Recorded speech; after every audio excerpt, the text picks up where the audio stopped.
Cogula's design, the ship that shall not be named. Isn't that because? Well, now that I think about it, does this ship actually have a name? HBS Mark IV Hull Pimp is the current name of it. Yeah, that's about what I thought. Yeah. Yes, hello. This is I Am Mark III. Robot greetings to all of you. Yes. I think that was actually one of our better intros right there. Except for the fact I'm not actually sure if I was live when you actually did your part. Because mine was still testing broadcast when you started up, so. Is the current name of it? But it says live for 22 seconds odd, so. Yeah. I'm gonna guess it's okay. Be fine. Let's see. Yeah, I'm just doing Discord notification now, so yeah. Shall we discuss where we were and where we plan to go? Yes. How about you go ahead and lead us off on that? We plan to paint it red because we want to go faster. Well, that's a given, but I'm sure people want a little more than that. More DACA. We added a lot of DACA. More DACA. I mean, I'm not saying it's enough, I'm just saying we've added a lot. I mean, to Okay. say that we've added enough would be heresy. Stop me if I'm wrong, Ian. Well, isn't the heresy not having enough DACA? Possibly. On a more relevant note... Oh, Geo's in chat. Hello, Geo. On a more relevant note, we need to get the LAM system finished, we need to get the AI and detection system finished, we need to get the main power drive finished, because it does... last time we were working on this, we did install the steam propellers, and apologies, I would normally be showing this on stream right now as I talk about it, but I am actually still doing my notifications on Discord that I'm actually doing the stream in the first place, so yada yada. Yeah. Okay, that's the one in mine. Now I need to find the shameless self-promotion in yours. Actually, you could just go ahead and post it in announcements if you want. Yeah, remember we're trying to disconnect those two things. Oh yeah. Speaking of, we do need to continue with this merger. But anyway, yeah. Okay, now I'm in my thing. Oh, I almost forgot to refresh my chat box because that usually pulls a vanishing axe on me. Yeah. Hello, Jonah. Welcome to the stream. Yes, indeed. Welcome. My apologies for not spotting you. Geo says we do need more DACA, by the way. I'm not surprised by that. Razul, hi to you as well, and thank you for confirming that my chat box is actually functioning this time, because most of the time no one bothers to tell me it's not working properly on the stream, so yeah. Yeah, that'd be frustrating. Yeah. But yeah, it's, it was part of the plan that we were going to give this thing some more weapon systems in the form of missile-based systems, which we were starting to do at the end of last time. Yeah, some missile systems couldn't hurt. Yeah, it's more supplementary weapons because we've already got the main battery set in and secondary set around the place. Might I suggest vertical launch systems? We are actually short of space for those. They would be fitted really? into There are some places we can put them. There are places we can put them. But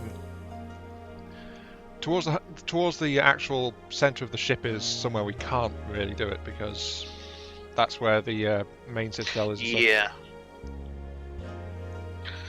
I'm gonna see if I can find a place to put this big old engine prefab that I got here. This is something that Existence recommended to me, and it puts out about, I think it's 52,000 power if I remember right. Whatever 18,800 is times 3. It does. I'm not good with doing math in my head. Well, at idle it's rated at 56.5 almost. Okay, so I was a little off. No, so 52 sounds about right when it heats up. Yeah. So it should be fine. Actually, I think it's too big. Oh, wait.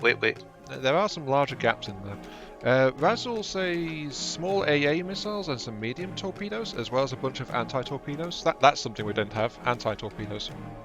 Yeah, anti-torpedoes are always nice to have. Anti-torpedoes? We will shoot all the toys? Yeah, I got a bit of a tongue twister there.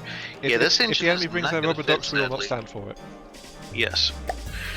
I think I might just put a couple of Ruby engines in here then, because this is not going to fit as I'd hoped. How big is it? It is... let me pull the prefab back up. 3, 4, 5, 6, 12, 13. It's like 31 or 30 long and 13 wide. Yeah. It's probably not going to fit.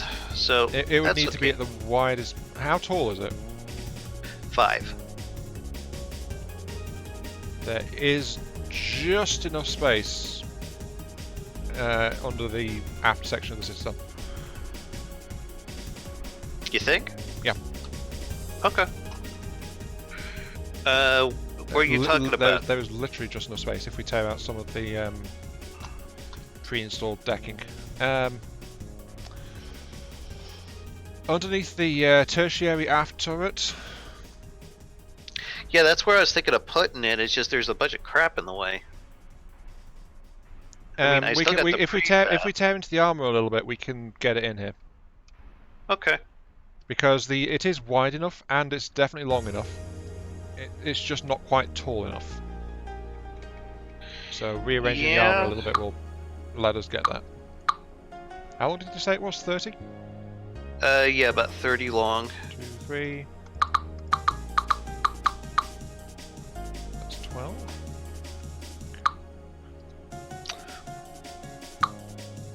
I think if I scoot it this way towards the Citadel a little bit more. Well, we have to be careful because it's right up against the laser section. Is that long enough, that section I've cleared out in the armor? This is about as much space as we've got.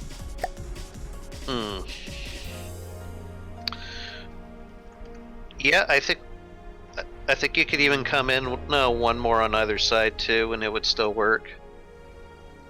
But are you putting in some kind of a liner there, or spall liner? No, I've cleared out enough space for you to actually install the thing. Okay, it still needs to be wider towards the bottom on either side by about 2 meters Didn't you say it was 5 meters tall? It's 5 meters tall. Yeah, this area is 5 meters open now. 5 meters tall. Okay. I see what you mean. My mistake.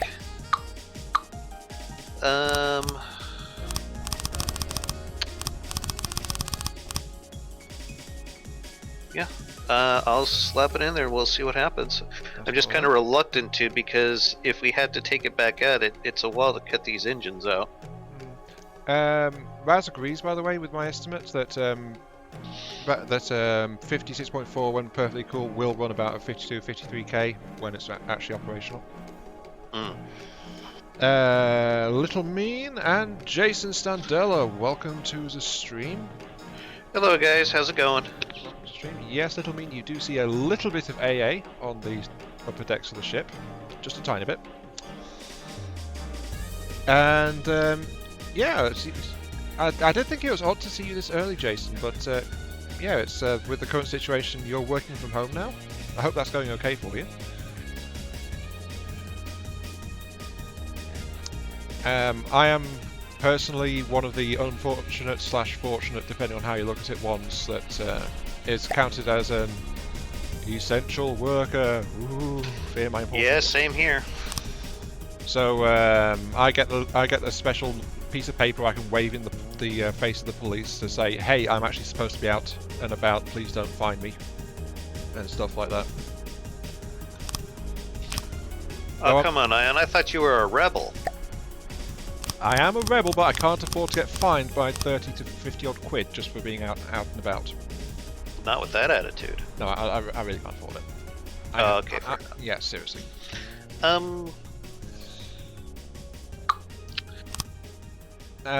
But yeah, it's like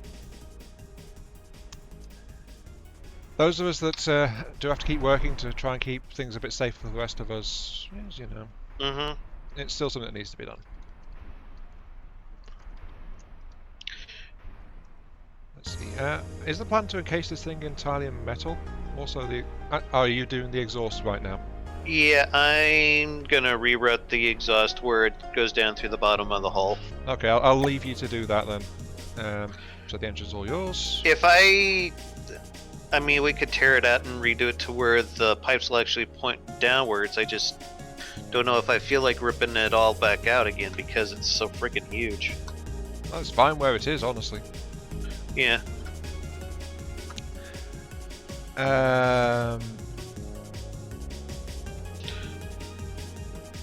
Wait, what? Razul says, Ion, there is a difference between rebel and rabble. Good one, Raz. Well, there goes my very hard-won ego. Thank you very much, Raz. And I thought it was funny. Yeah. Well, you know me and my sense of self-worth. Okay. Mean says he's taking a break from his Juggernaut project, trying to make a very large ship. Yeah, that can be a job and a half in From the Depths, honestly, can't it? Yeah, we were actually tinkering around with my latest large battleship build here earlier, before the stream got started. Yeah, I was condensing down some of his laser turrets. It's actually worked out okay, I think. Yeah, that thing should be campaign ready relatively soon, though, too. So, I'll do a reveal video once it's completed, though, for all those who've been watching the build videos. Do you mind if I work something into the space underneath the engine? Not at all. What'd you have in mind? I'm thinking side-mounted torpedo batteries. That's not a bad idea, actually. I mean, it actually fits perfectly there because there's plenty of room for the actual missile system itself to sit in, and it goes straight to that 2-meter wide lip. Yeah, I could see that working. Just at the sides of the ship here. I mean, yeah, we have to dig into the lower hull armor a little bit, but we could actually emit large missiles into this area if we wanted to. Well, if necessary, we could always go back and reinforce it with heavier armor if that becomes too big an issue. Yeah, true. I just wonder if is it wise to install large torps? Actually, I find medium torpedoes, they do pretty well as is. True. Okay, yeah, okay, let's go with a medium torp configuration then. I go with like 5 HE torpedoes in this build of From the Depths, and they do wonders. Like about 20k explosion damage.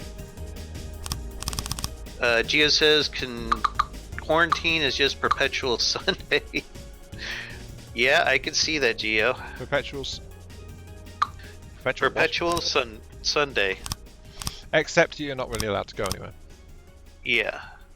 I mean, we've had people flouting the quarantine, like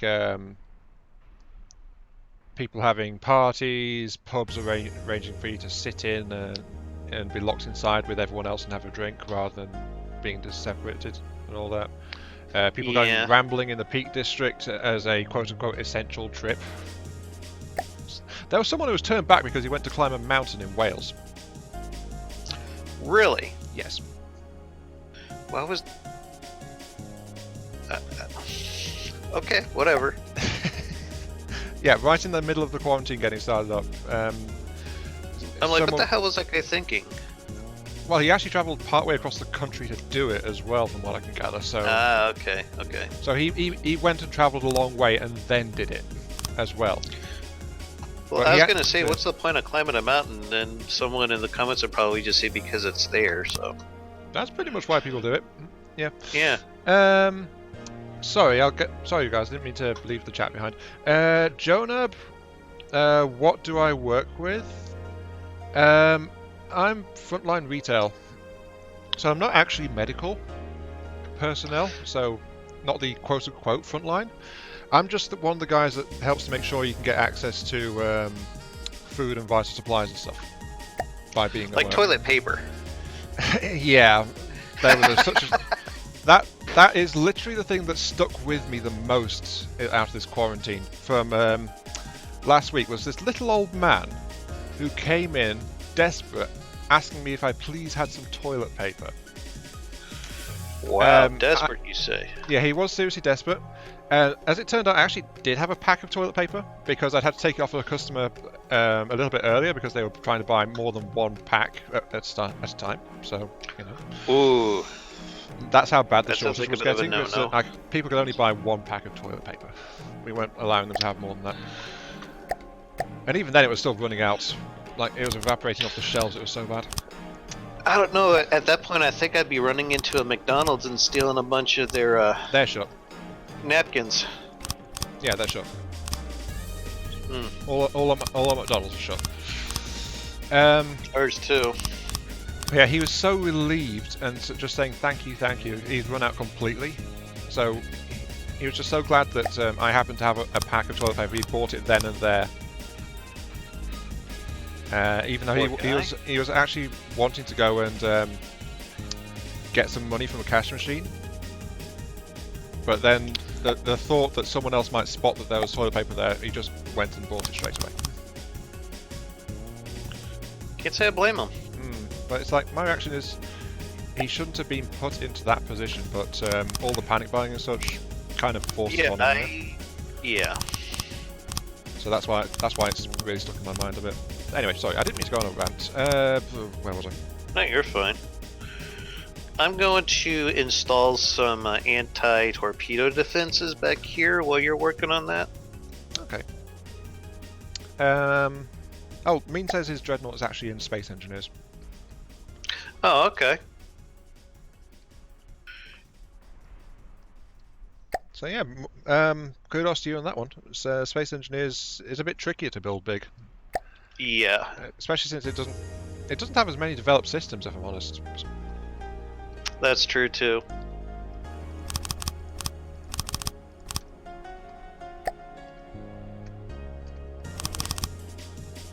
Okay, let's see. I'd say, to be fair, it's usually the rabble that becomes rebellious. The upper crust tends to be too well off to bother with rebelling. Well, yeah, that's kind of true. Geo says, "Oh no, whatever will you do without McDonald's?" I lose some expect damn full-fledged weight. riots before the week's out. The drive-thrus are still open though. I don't know about them. Not here.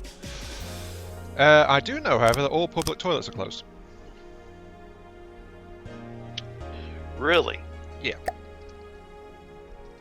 Because even though there's so many fewer people about, I've actually been asked far more often than usual where people can find toilets, just because they need to go, and the fact is that all the public ones are actually shut.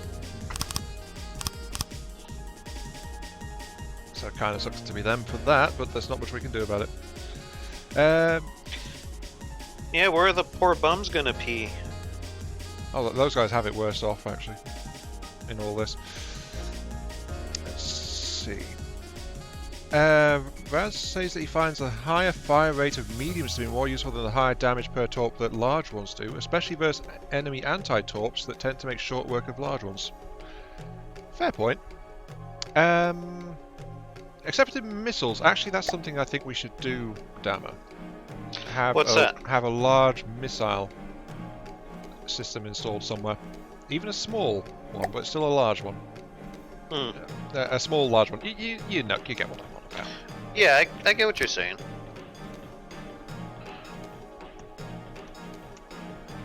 And that's actually because I've been watching Borderwise's tutorials and things, just refreshing my knowledge a bit.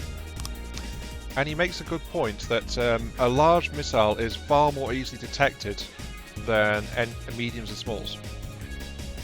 But it's a hell of a lot tankier. Exactly, yeah, especially if you put some reinforced bodies on it. So the idea is you get a large missile with reinforced bodies, so you make it really tough, and then it'll get picked up and prioritized rather heavily by any anti-missile systems.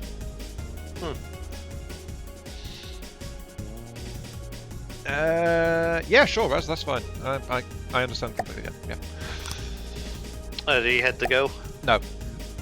Raz recommended making these independent torpedoes instead of one chain-linked one, and yeah, that's entirely fair.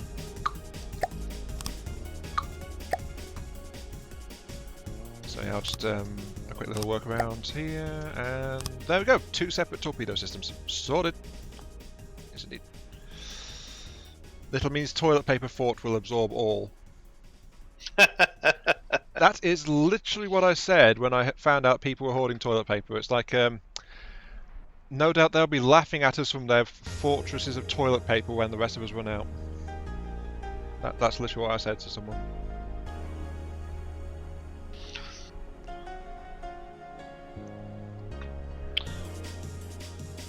Okay, let's see, that is, yeah, I think this is decent for this area. Total of 16 torpedoes down underneath the engine block. Yeah. Let's get this guy configured then. We need the essentials, of course. We need torpedo, fin, fuel. We need the ballast tank, of course. We probably need to put in a big old bank of ammo processors in this thing somewhere. Yeah, I'm sure. that's the point. We haven't actually got ammo supply yet. How many explosive warheads did you say you normally do? Like 5. 1, 2, 3, 4, 5, 6. Right. Let's balance this thing out.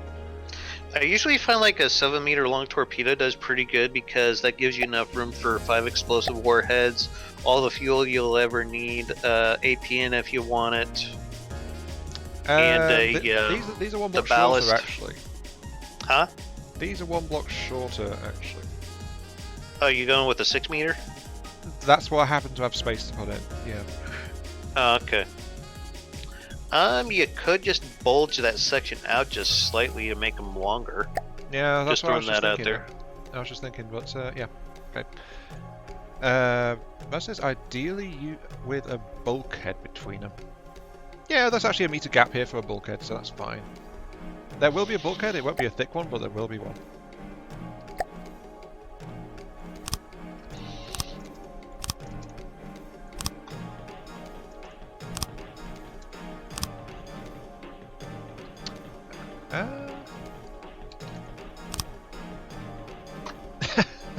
That wouldn't surprise me a little, mean actually.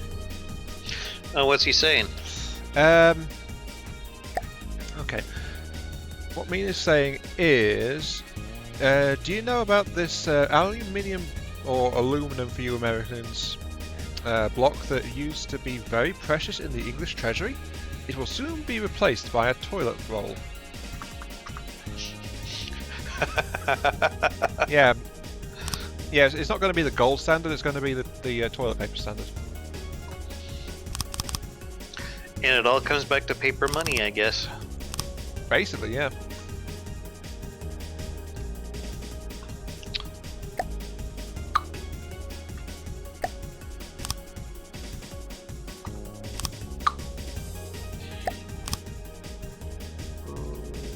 Let's see here, connector.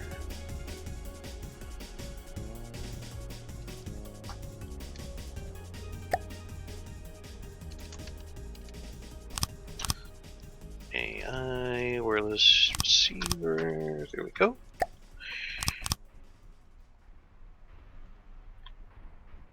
There you go, I think that fits. Just use the 2x1 hatches on it. Alright, I have put in some passive sonar systems to detect torpedoes, and we have some, well, as soon as I switched over to torpedo interceptors, I'll have them all set. Okay.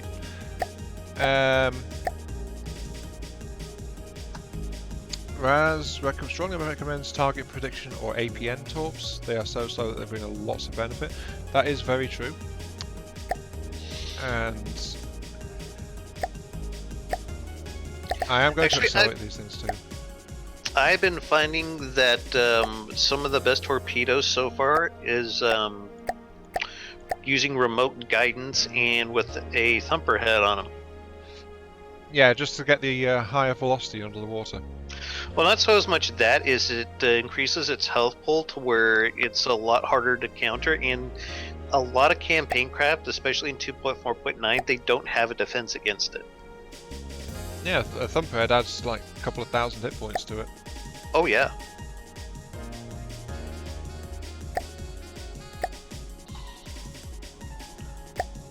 Reinforced body adds like 3,000 hit points to it though.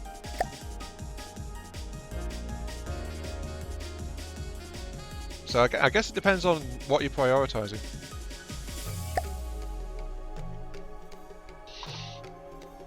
Actually, I find that those kind of torpedoes are very good at sinking tiers. What, the remote guidance thumper? Yep. The only drawback is that it would require more processing on the ship launching.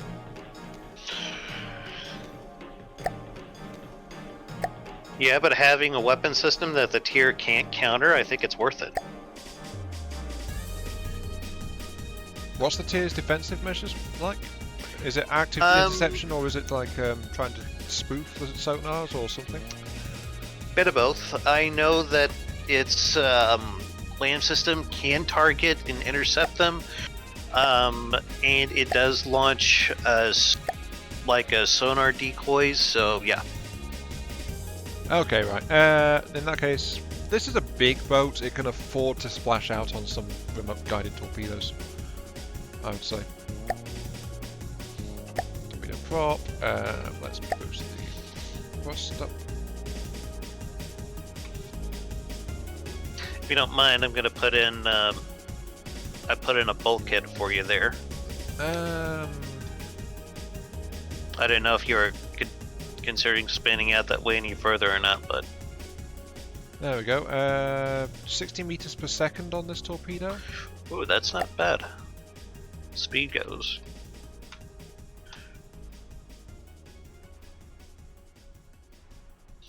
The LAM system. Do we want to try encasing this thing in wood or stone to try to mitigate EMP to it?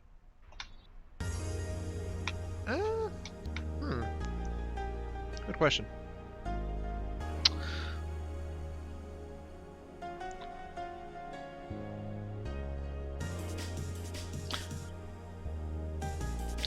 I'm thinking wood because it's already behind some armor, and that'll add to its.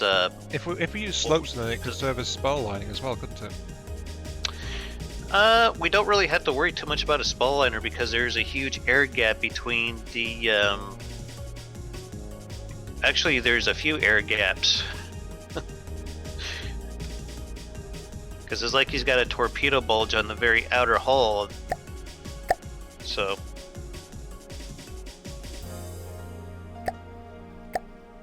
There we go. Okay, so I've got a 6 warhead torpedo with remote guidance and thumper, 2 fin pieces, a ballast tank which is set to keep it to 10 meters down in the water. Mm-hmm. Actually, I reduced the final buoyancy by 0.1. Okay. And I'm actually, 10 meters. The question: how deep is this ship going to be? I have no clue. Let's be We safe. haven't really done any floatability tests with it, aside from when I think first if this ship sinks 15 meters, it's probably in trouble. Probably so. I usually set them for about 15 meters if you're talking about setting the... yeah, the depth of it. Yeah. Well, not so as much as the depth, but I was thinking the local weapon controller, but I guess you're talking about the ballast setting? Yeah. Actually, Raz, it's because it's behind the chat, I think. It's actually a 40-second life, not 48 seconds. I think a lot of people, they usually go with like 5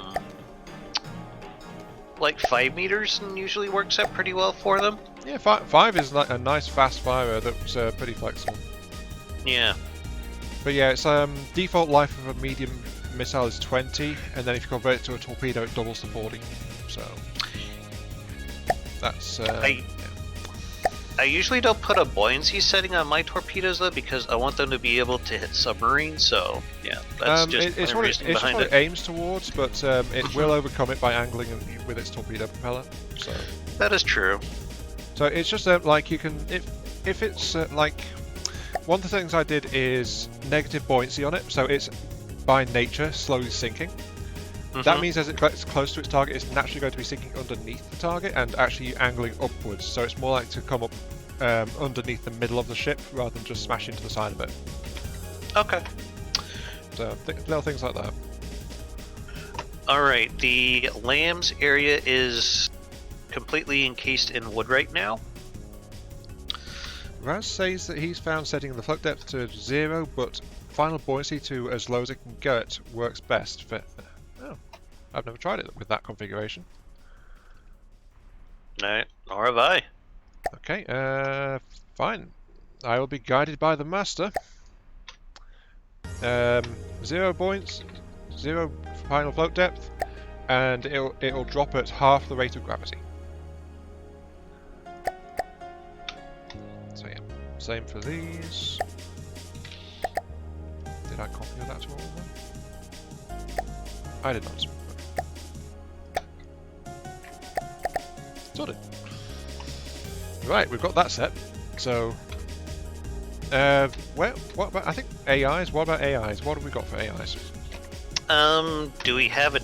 Yeah, we do have 2 AAs on this presently. AAs. AIs. Sorry. Yeah.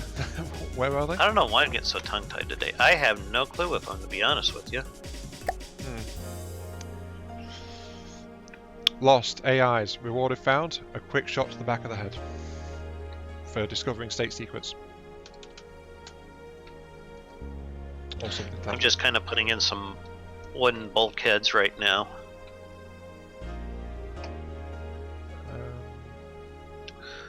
I don't think we ever installed an AI core actually, so... Geo says, doesn't the tier sink like a rock with all the HA in the armor? It can. It's got a shitload of downward facing props, and Flak Seawiz tends to wipe the floor with most missiles and torpedoes as well. Yeah, that is true. 400mm Flak Seawiz is amazing on those. Also makes decent anti-air in a pinch. There's a point. Where is the AI, actually?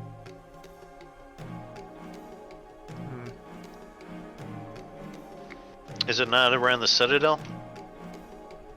Oh, found him. Okay.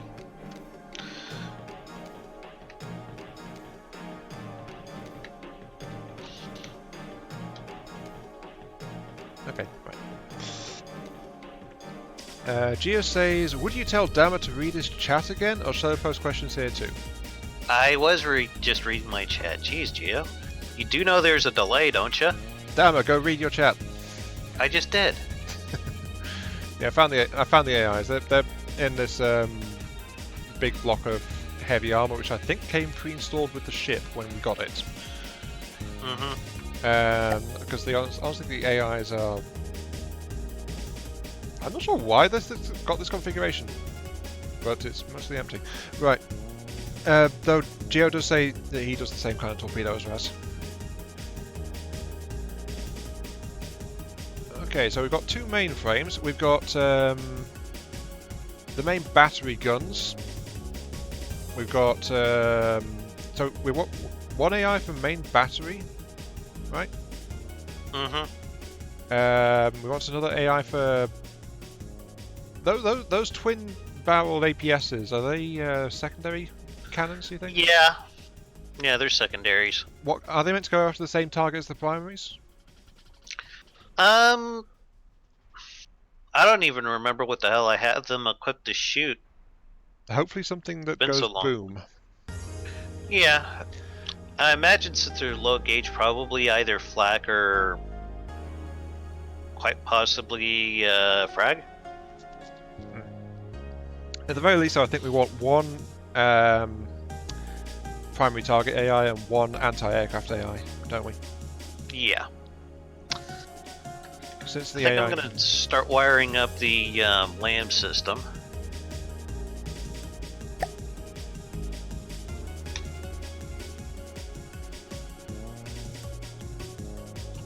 Also, we still need a name for the ship. Well, if Cogula's around, maybe we could ask him.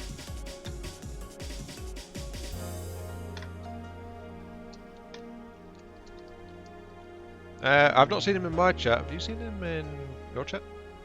Nope. Right.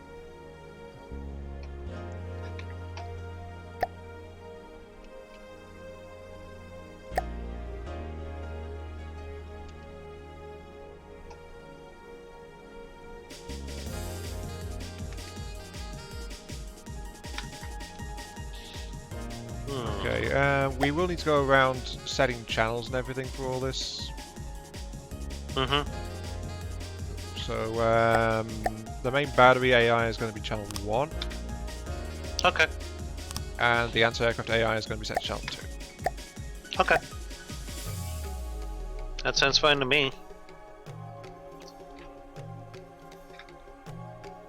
Mean asks, does this have a British touch, as in highly vulnerable ammo?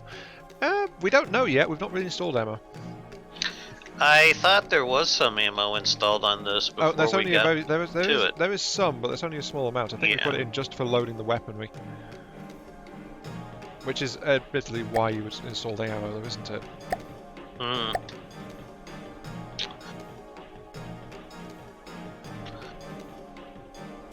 Oh, they already had. Right.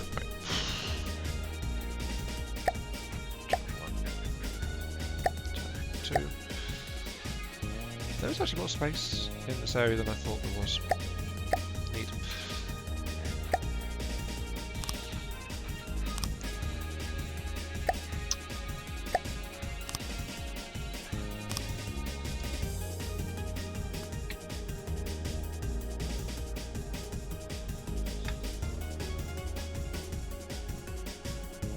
Huh. Wonder why that's there. Okay, this one focuses on the biggest, most heavily armed things it can find. It cares a little bit about range, but not that much, all things considered. So there's that. And this one is going to be focusing on speed, and it doesn't. Again, it's like the closest thing possible. Okay. It would prefer to go after smaller stuff though, so minus 0.25 on that. And that'll be the one guiding the anti-aircraft weaponry. So yeah, there we go. That's those two. Now we just need to go around every single weapon system on this ship and set them up accordingly. So, yay!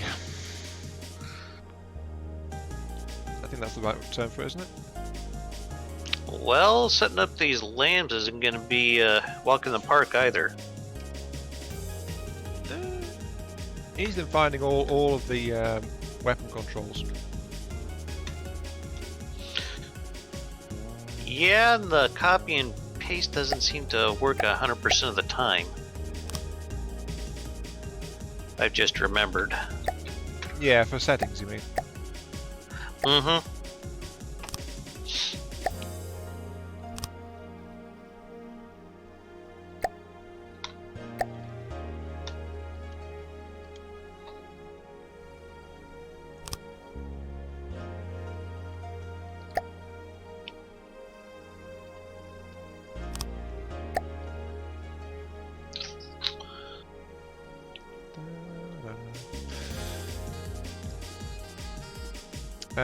Apparently the Humming doesn't know why he's building his juggernaut so large. That's okay, we don't either. Not sure what it's going to put into the ship. It's going to be armed to the teeth with guns, and it's going to have near impenetrable shields, but just too much space. All you can do with that really is try to make living space out of it, little mean.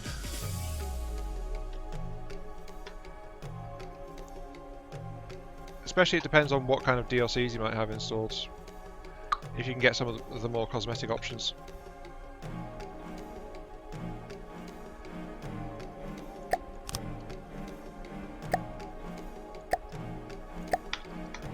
Or if you want to just try and make your own versions, actually, with whatever you can turn around and pretend. So, there is that. Let's see. Because make-believe is so much fun. This is true.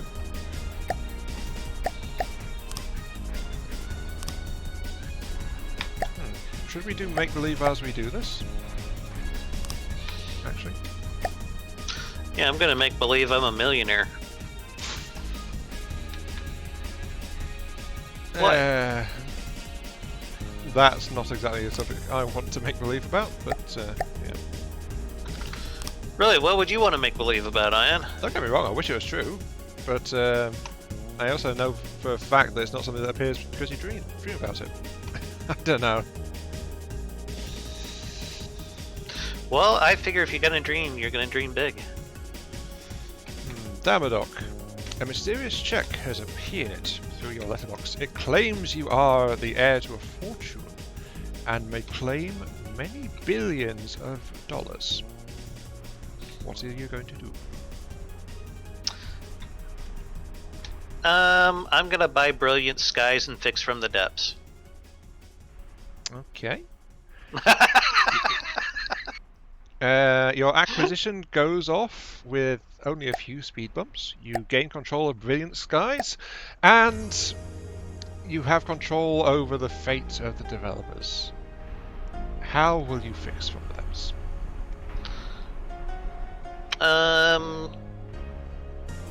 There's a few people that probably fire instantly. Uh-huh. I'm not gonna say who on camera. Though I'm sure there's a few names that stick out in people's minds right now. Fair enough.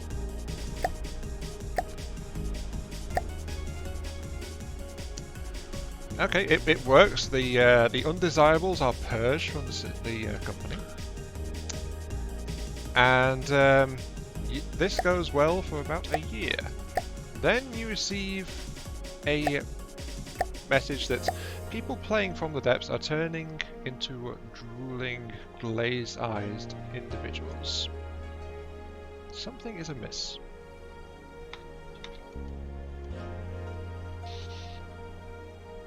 Are they still playing? Yes. Yes, they are. So does that mean it doesn't matter then? Till the government steps in? No, not really. Oh, no. There just seems to be this message appearing in your email inbox saying that what you owe is due to be collected. Well, I do have an unpaid traffic ticket, so... It does not seem to be a message from the traffic enforcement authorities. Oh.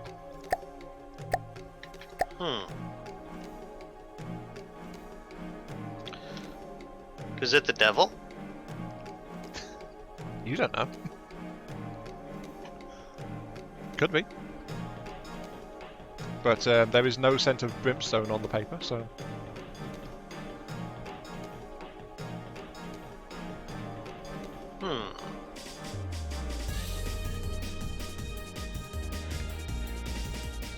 Well, then how am I supposed to know who I'm gonna pay if they don't, like, tell me? That's just it. It doesn't tell you. Yeah, so, there's no return address on it, I'm assuming. Nope. Just the warning that payment is due. Uh-huh. And it doesn't tell me what the payment is for or how much it is. Nope. Okay, well, I think I will put it somewhere for right now, just to not necessarily out of sight, out of mind, but maybe keep it close by. Okay. And what will you do in the meantime? Probably hire some security. That's fair. You've got plenty of funds to do that. Okay. Your security decides that they really like playing from the depths.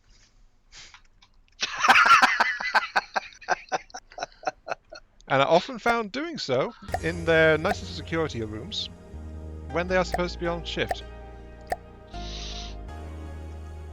With the same glaze-eyed expression that is being reported from other witnesses to people playing the game. You're not gonna make this easy on me, are you? No.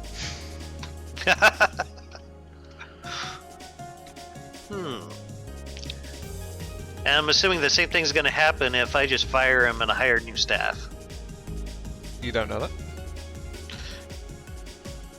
Then I guess I'd have to do that. Geo's asking why I am using rubber on the inside of the ship.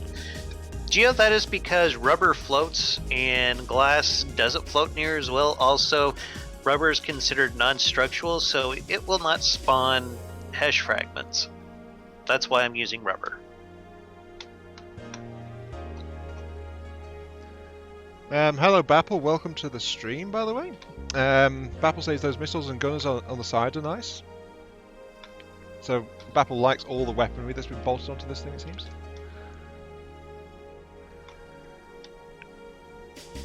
Jason agrees. Jason also likes all the AA secondaries. I am. Yeah. For some reason, you have two local weapon controllers on this turret. Which turret? Or for this turret. The forward main one. Forward main. Yes. There is one directly under the turret block, and then there is one actually on the turret itself. Oh, so I didn't need to add those. Okay, noted. Thought you'd want to know that. I just spotted it. Thank you. I honestly thought I hadn't put them on, so that's why I was installing new ones. Whoops. No, like I said, I just thought you'd want to know. I did, yes, thank you. Yes.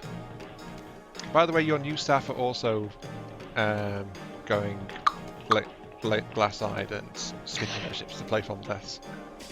Yeah, how did I know? Let's see. Hi, Ajaxia, welcome to the stream. Hi, Jaxia. Haven't seen you in a while. Jaxia does specifically say hello, Ion and friend. The friend in this case is Dammer. We don't have a third builder at the moment. So, the Mad Dog. Yeah. Though we would welcome another builder if one happens to show up, so... Yeah, as is our way. Razzle says, just change the From the Depths user agreement to include that the user's soul may be forfeited to cover any debts incurred by the devs and or company owners. Yeah, I'll do that. This somewhat fanciful change to the end user agreement of From the Depths is taken as a sign of humour by the greater community at large, and so From the Depths becomes more popular. Because the devs and the company know how to laugh at themselves.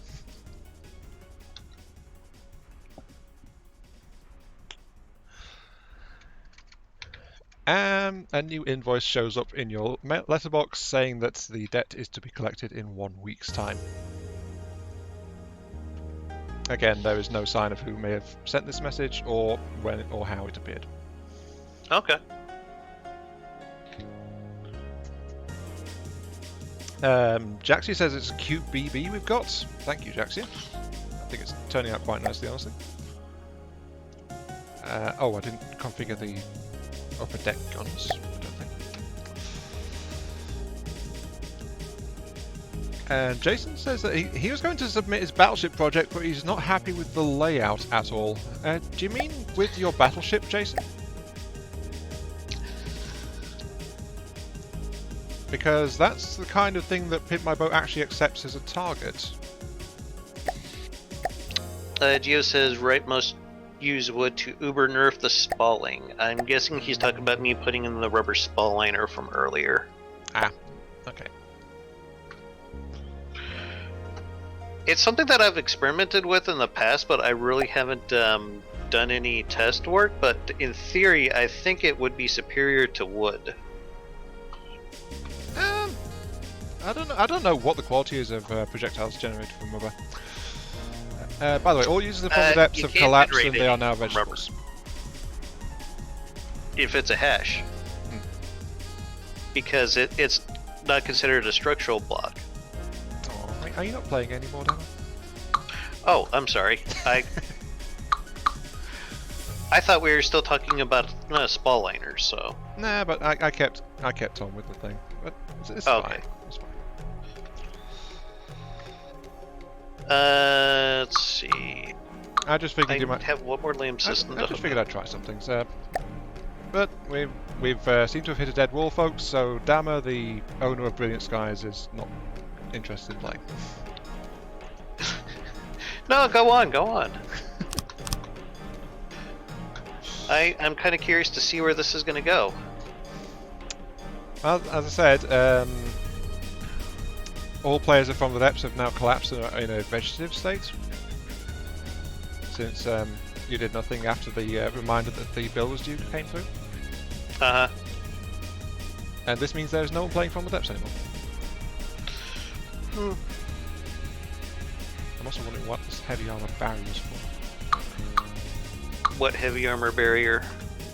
There was just this, I think it was an interior bulkhead or something left over from when we first started building. Oh. Geo says, so in that sense, NAN is better. Yeah. I mean, having no fragmentation is better than having fragmentation, right? That makes sense to me, anyway. Yeah, I guess it does. So, I am giving the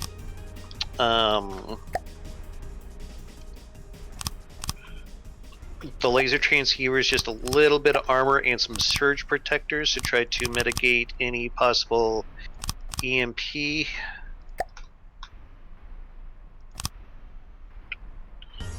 So I am trying to be aware of that.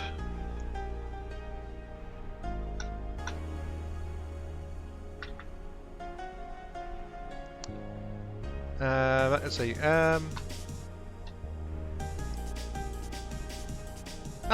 Raz also had a comment again. Raz says change the AGB to make the souls only redeemable after the natural death of their current owners, and that no more than 0.1% down payment per year may be taken early. I think Raz has caught on.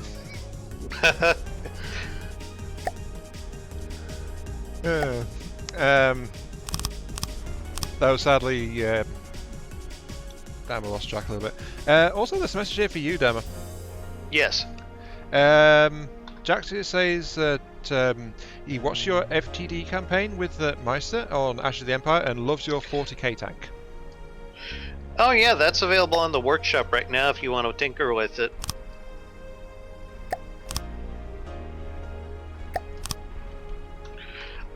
Actually, Heismeister told me that there has been a lot of requests for getting those up there. So, someone did note in the comments though that the Lehman Russ does have some issues with its turret getting blown off. I haven't had a chance to rectify that just yet, but it shouldn't be too hard to fix. It does have a the turret itself does have a layer of metal armor to protect the innards, I think, but it could probably be up to like maybe some heavy armor just to try to give it a little more oomph. But it would also slow down the turret's rotation. So. Jason said, yes, that is a lot of heavy armor. Though most of this was inherited when we got the ship itself delivered to us, so not technically our fault for the most part. Yeah. But I did like the aesthetic of it. Oh yeah, I mean it's heavily reinforced and pricey. It's just heavy. Yeah. That's my thought on it anyway. So we probably will need to do some downward props, I imagine. Also, Existence, welcome to the stream. Hi, Existence, you are what's not up? that late. We only started streaming about an hour ago.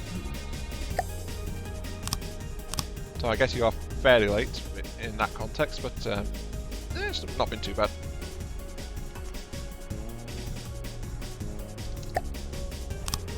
Other than that, that's actually me caught up on my chat at the moment. So, is anything going on with yours, Darren? Nope, just Gio's the only one who's been in there, so. Actually, that's a point. Did you actually put a notification up that you had started the stream? I did. That's usually something you forget to do. I've been trying to be better about that. Fair enough.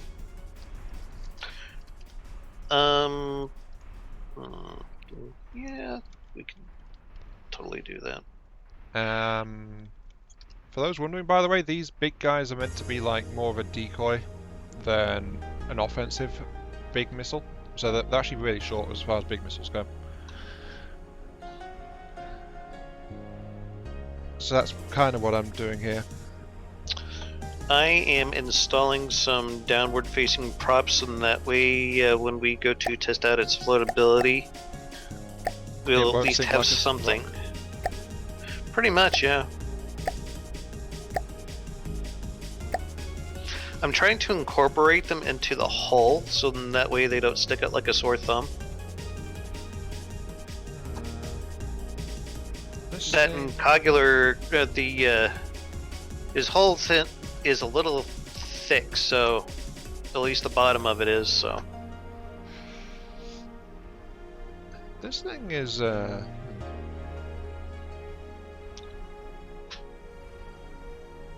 does 9,000 damage on impact, this missile. I gotta step away for a second. I'll be right back. Okay, sure.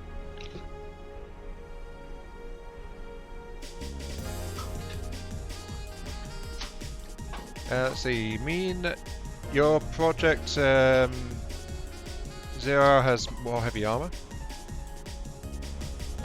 Main weapon system and detection drastically needs changing. It's not that powerful. Yes, often a build just needs a bit of tinkering, a bit of TLC to see what you can do with it. Or just throw it off to a different builder if that's what you're inclined to do. See what they make of it. My apologies on that. My laptop was running out of juice and I realized that it wasn't plugged in. Yeah, no worries. I'm just enlarging this so this thing will actually have a warhead in the missile as well, for if it actually reaches the target. Nice. You know, I figure might as well. Let's see. Jason says that he had partial heavy armor on his battleship project, but getting it to float was a bleep bleep expletive. So, yeah. Not bad, huh? Well, if you have a lot of heavy armor, it makes the thing really heavy. So, yeah. Getting it to float is a pain.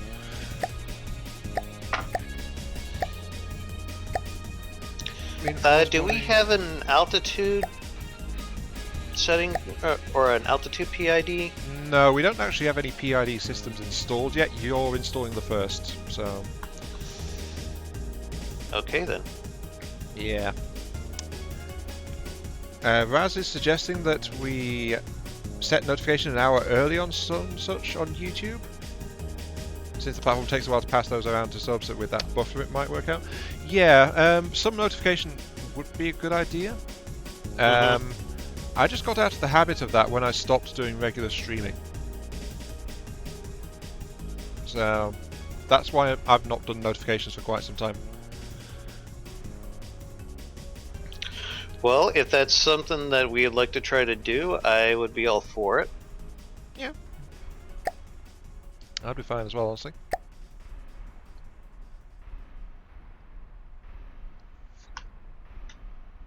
Map time of 4 seconds. Thrust. This is going to be the fastest boy around, honestly. But this thing has a flight time of 20 seconds, though.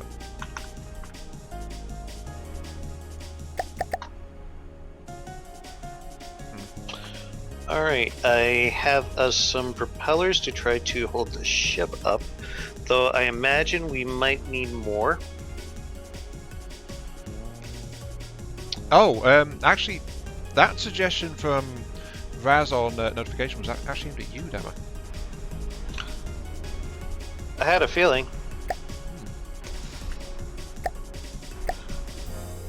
To be honest, neither of us really do notifications so much, do we? No. Okay, let's see. Turning. I think I'll make these ejector delayed ignition ones. Let's see. Turns at 30, so that's 3 seconds to get to 90. So I'd say a delay of 4 seconds should be plenty for it to turn around to where it wants to go. Just save over this thing and get them installed into the other side.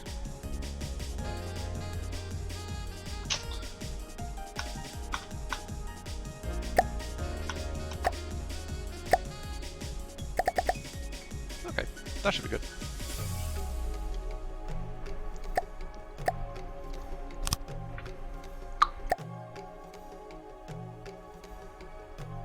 Why am I controlling 20 weapons? What else am I controlling? Oh, there's a... Your anti-torpedoes are right underneath me. Whoops. Okay. Is that going to be a problem? Not at all, it's just I didn't want to shoot them all. Right. Fair enough. Existence says he was rebalancing APS costs to his liking for the last 1 or 2 hours.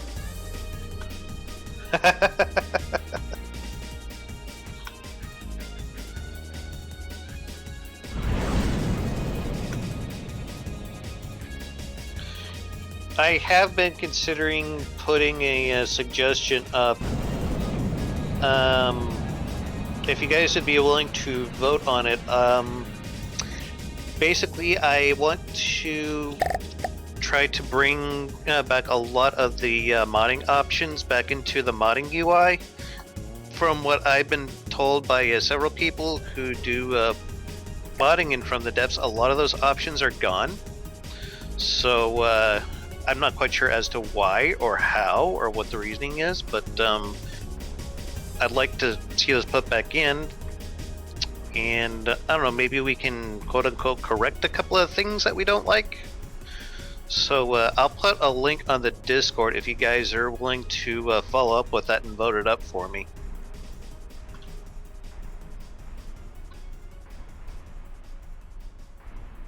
Alright, I got us a huge bank of rolling thrusters now. Thrusters? What are you doing? Or do you mean propellers? It might as well be a thruster ion. This is true, except for the fact that thrusters won't work on a boat if they're under the waterline. Sometimes they do call propellers thrusters, so... Yeah. Especially if you're talking like those little bitty robot submarines. That's fine, I won't nitpick, fine. Right. So we'll see how it goes, so let's see. Sorry, I don't mean to keep leaving chat hanging, but I keep getting distracted. Right, let's see. Little Mean says, very large overpriced metal box, and the arm scheme is rather weird. I'm not entirely sure if it's truly effective, but it's certainly different from other designs. I think he's referring to his battleship project. Sorry, is something or other. Hang on.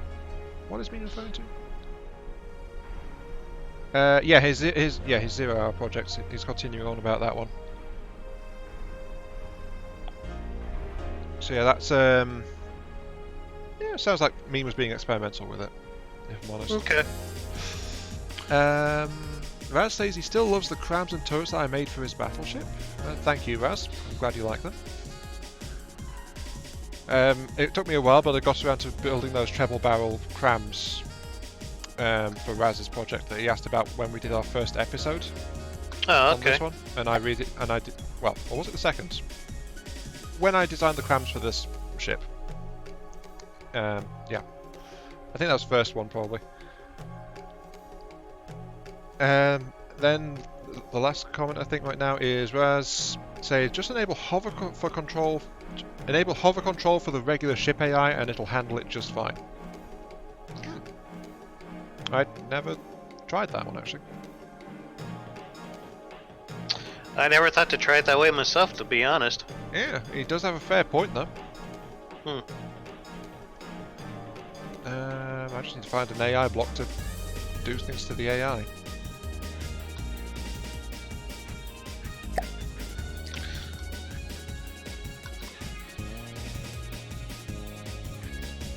Which AI is this? This is the priority target AI. Yes. Maneuvering. Add maneuvering. Ship or tank maneuver. Oh yeah, here we go. Allow hover. Yeah, allow hover. Allow it to pitch actually. Oh, Mean has reached a snag. His work is in vain. There's a limit to how many blocks you can place. Are we talking about space engineers or from the depths? Mean. I'm assuming he's talking about space engineers. Yeah, so am I. But if he hit the block placing limit, that is impressive. Though I was about to say. However, I would point out that in Space Engineers you can actually turn off that limit. It's not like a mod thing, is it? No, it's actually a default setting in the world settings. So if he backs out to main menu, he should be able to edit the save to remove that limit. It should be just in the normal setting options. But that's because that limit is in place just to guarantee stability in Space Engineers. Stability? Why do games need stability? Because beyond that, it can become unstable depending on how big you make the stuff. So that's why there's a limit in it. I know, I was being a smartass. I know, and I was responding in kind. Or something, I don't know.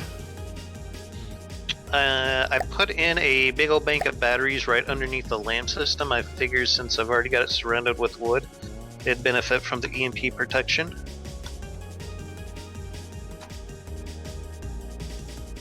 You put what above the what? I put a bank of batteries underneath the lamp system. Okay. Yeah, sure. No worries. Okay, I've set this thing to like circles like a kilometer. Hovering. We still don't know what kind of hover we want it to be doing because we don't know how low it sits in the water or anything like that. Wow, you have put in a lot of propellers, haven't you? Yes. Go big or go home. Are those all roll propellers on the sides? Yes. Well, I set them up for rolling and upwards thrust. Ah, okay. Dual purpose. I got you. Though there are some down the center line, like 4 of them, that are specifically for upwards thrust, but those could easily be expanded upon. Mean says screw stability. He needs those size craft. It's still in its skeletal form. Hasn't even finished the hull yet, let alone internal systems. So yeah, as I said, you need to back out to main menu and then edit the settings on your save file. And that should let you just turn it off, and then you can go back into it without the limit.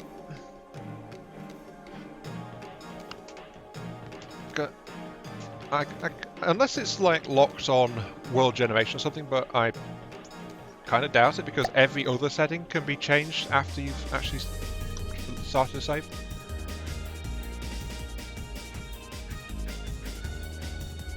Man, I had no idea that these reduction gears took so much volume.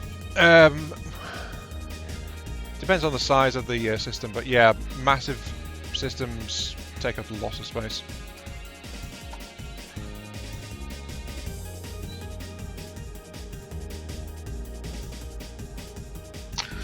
I'm just trying to install some cheap bulkheads here. Should we be painting this in regular colours or fleet colours, do you think? No, laptop, I don't know. Don't reset on me now. I need you to tell me what chat's shouting at me. Thank you. Right, there we go. I mean, do we want to plane it? Well, I'm just doing it right now because it's like we've got a little bit of paint on it in its original colours, so I'm just Yeah. patching that up now. But I'm fine with not painting it and just leaving it in its stock colour scheme. Okay.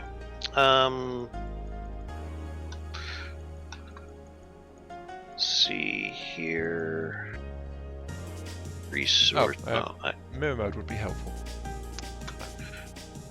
Yes, it would. Why is this saying there's a... Oh, that's why. Okay. Honestly, I think this is a good sign that the boat is close to being done. If I'm not sure what to do with myself, so I'm just painting it. I actually got into this state last time we streamed, if I recall. Yeah, I remember.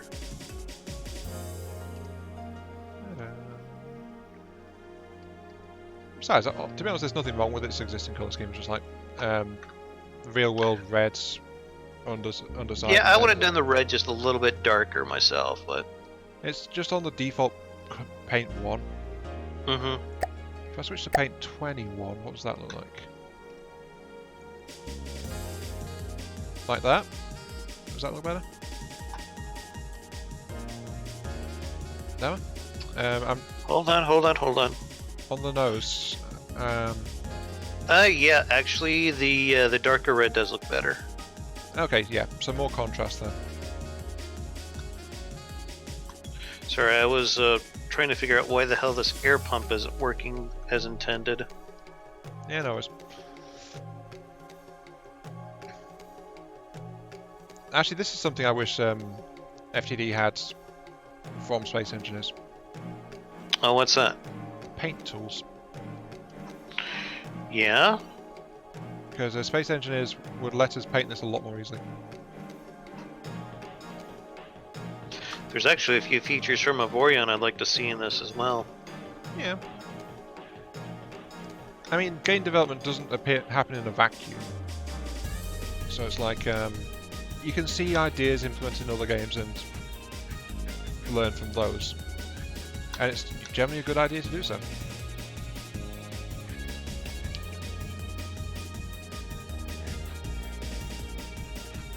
I mean, one of the greatest strengths of gaming as a hobby is that it can build from what comes before quite easily.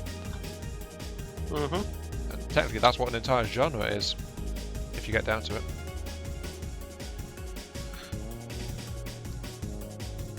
I think we got out to a pretty good start on our Avorion LP, though.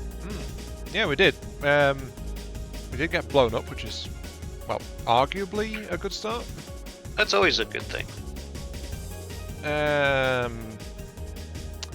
I still remember when people used to watch me just to laugh at me blowing up. So, yeah.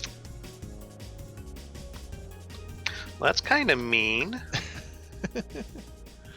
And there's, well, remember, some games it's like death is inevitable, so you just enjoy finding out how it happens to you. I remember Lollard was always kind of like that. Yeah, true. He was a bit.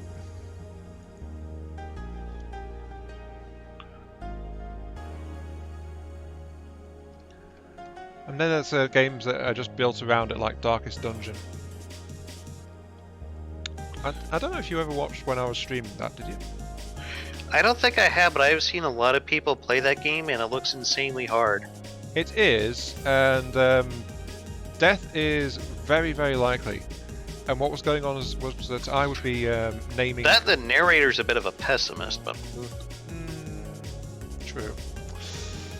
But I would be naming all the heroes in it after people in the chat.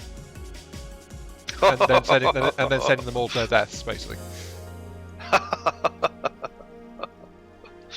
I think one guy had like 4 or 5 characters' names after one. That's funny.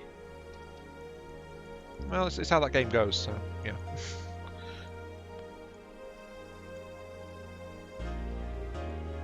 But it suffered the same fate as honestly, a lot of my other streaming and stuff. It's like no one was bothering to turn up for it anymore.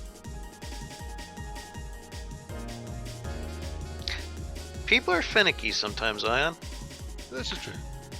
I'm still trying to figure out why some designs I put up on the workshop do better than others, and Part of it's just flat out exposure. Like, if it shows up on the front page, it tends to get spotted a lot more easily.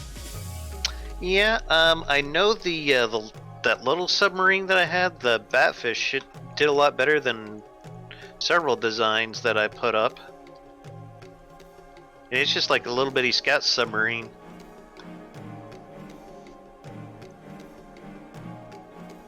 Means looked. Whoa, really mean? What did Mean say? He's only now looked at the current weight of his juggernaut. It's 75 million kilograms so far. It's fine. He goes on. Something tells him when this is complete, he can smash a planet by ramming it alone. Quite possibly. Actually, space engineers will probably have something to say about that one, but you can certainly give it a good shot, I would say. Mm-hmm.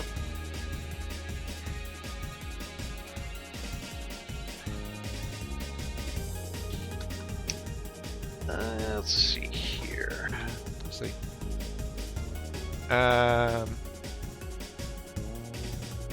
Means that one of the first streams he thinks one of the first streams he watched from me was XCOM 2. Yeah, because of your top hat character. The heavy gunner who was basically had no clothes on except for his underwear, which was dressed in hot pink and wore a bright pink top hat, if I recall. And that was So he looked like Slash from Guns N' Roses running around buck naked. I don't know. But I think maybe a gentleman streaker is probably the best way to describe it. Gentleman Streaker, that's a new one. Well, if I recall, he had a moustache, didn't he? I'm asking Mean, by the way, because you didn't see this, it seems. I do remember requesting a Duke Nukem themed guy. Ah, yeah, so you did watch some of it. Wasn't he another of the heavy gunners, actually? Can you really see Duke Nukem being anything else but that? True. And yeah, apparently I got it right. Little Mean has just said yes in the chat, so. You know, I'm sorry to say this, but actually, XCOM 2 actually received a request a few months back from Blue. Blue Dragon, who had one of the melee types in there. That I should think about streaming it again because I was so close to actually getting it finished. It is a good game. This is true. They have. The only issues I've. Did you get any of the DLC for it? I got some of the DLC for it. I think I went into the mech one. Oh, okay. So I've got some DLC for it. The problem is the request came it's right in the middle of like this period of like me not being up to doing streaming or content reliably and stuff like that. So it's like, so the game has kind of fallen by the wayside, and which tends to happen when I get really depressed and just like conk out on everything. So no, I get it. Though it was running really well for quite a while, but again, like people weren't tuning in anymore, so I think that was one of the main reasons it stopped. So common theme, I think. Anyway, the thing is, I never actually uninstalled XCOM 2 when I stopped streaming it, even though it's been like over a year since I actually streamed it. I've uninstalled plenty of other games to free up space on my hard drive, but I've deliberately kept XCOM 2 installed. I have been considering at some point doing an XCOM 2 LP, though. I don't know when that'll be, because from the devs one, that seems to be occupying most of my time. Well, considering what pass are you on now? 76. Yeah. And I'm about to wipe out the who is it? The Great Talons, I believe it is. Yeah, you're already 76 parts in. That's longer than most of my series, flat out. Honestly. Yeah. And you just That's longer than a lot of series. I'm still making people watch it. Well, your philosophy of like put it out there and maybe someone somewhere will hopefully watch it is kind of bearing fruits.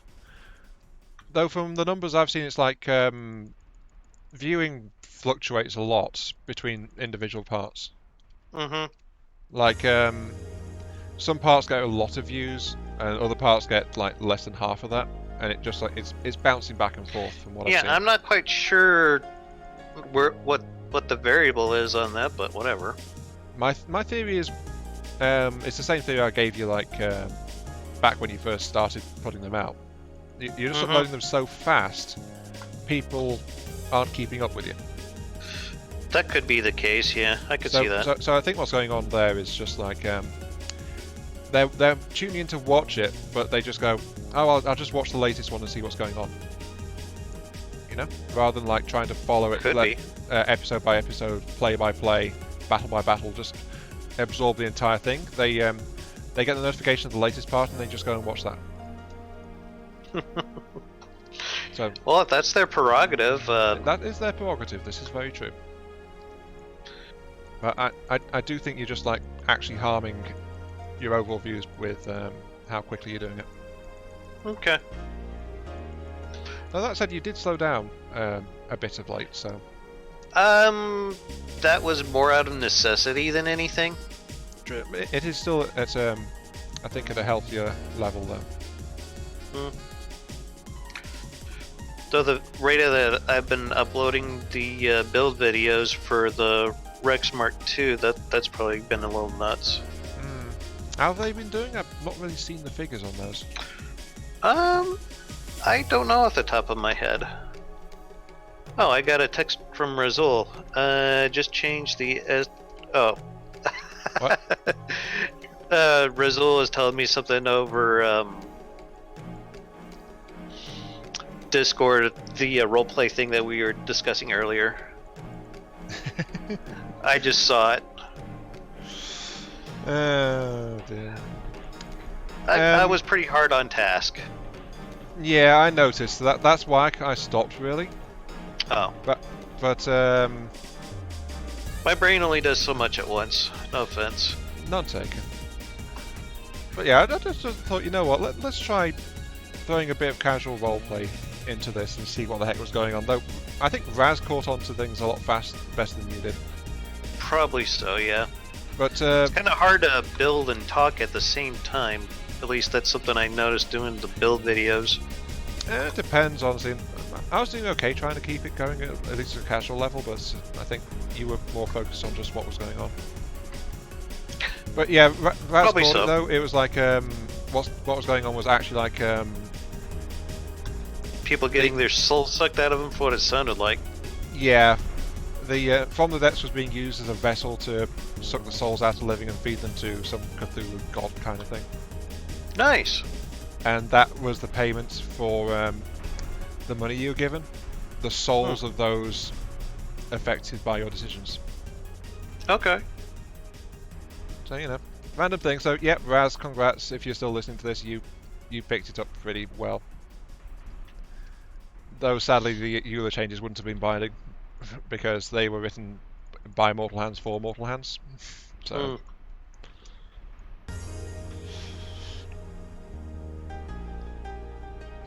I don't know. It was just like random things. Just like I threw it out there a little bit and wondered where it would go.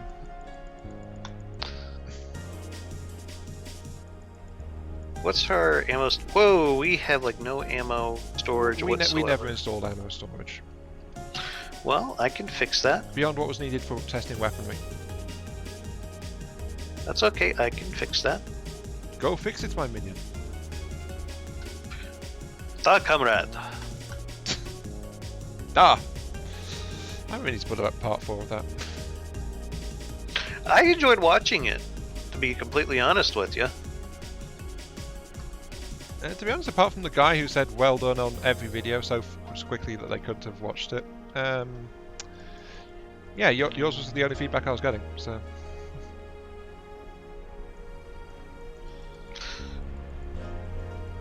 But it's enough seeped through that it was like, as I said, I did prepare a whole bunch of other parts for it, so... Well, you seemed like you certainly enjoyed playing it, so... Yeah, it's an excellent time waster. Though right now I'm at the point now it's like an hour to an hour and a half-ish per episode. Mm-hmm. In terms of recording time versus actual video time. Mm-hmm. And I think that's roughly the area where I get uncomfortable with things. But it's also part of the nature of the game, unfortunately. Oh yeah. Soviet Republic just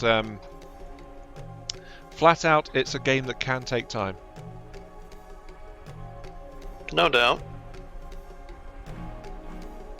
Then there's also the issues that I mentioned before we actually started playing as well. So Yeah. the fact that teensy things have gone wrong. Yeah. I remember now. It took me a second to jog my memory, but yeah, I remember what you're referring to now. By the way, folks, in case you didn't know, I am an excellent slumlord.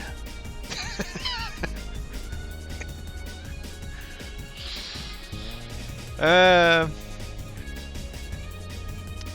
don't know. You've never seen me play Tropico. Mind you, I don't exactly treat that one like slums either. But I just like have people living on like $1 or $2 a month.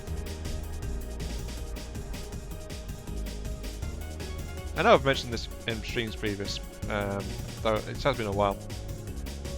But Tropico 4, that's how I played it. Basically, I had the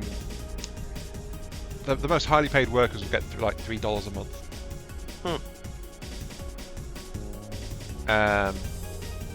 The basic educated ones will get like $2, and then the peons, the plebs at the uneducated lower ranks, they would get $1 a month for their work, and that was it. And I would do that and have incredibly high approval and stuff like that. So yeah. How the hell you pull that high approval off then? Easy. What I remove from the economy in terms of actual direct wealth, I made up for in services. Oh, okay. Like, so you're going for a communist utopia. Yeah, and I actually pulled it off. So yeah.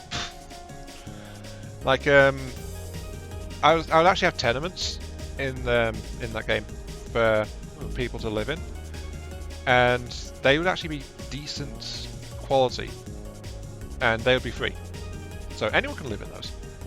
And then I would charge a teeny tiny little bit of rent for things like mansions and stuff. So it's like higher educated people, yes, there is a reason to have that little bit of money, and you can use it to improve your living conditions far above what you get by default. Yeah.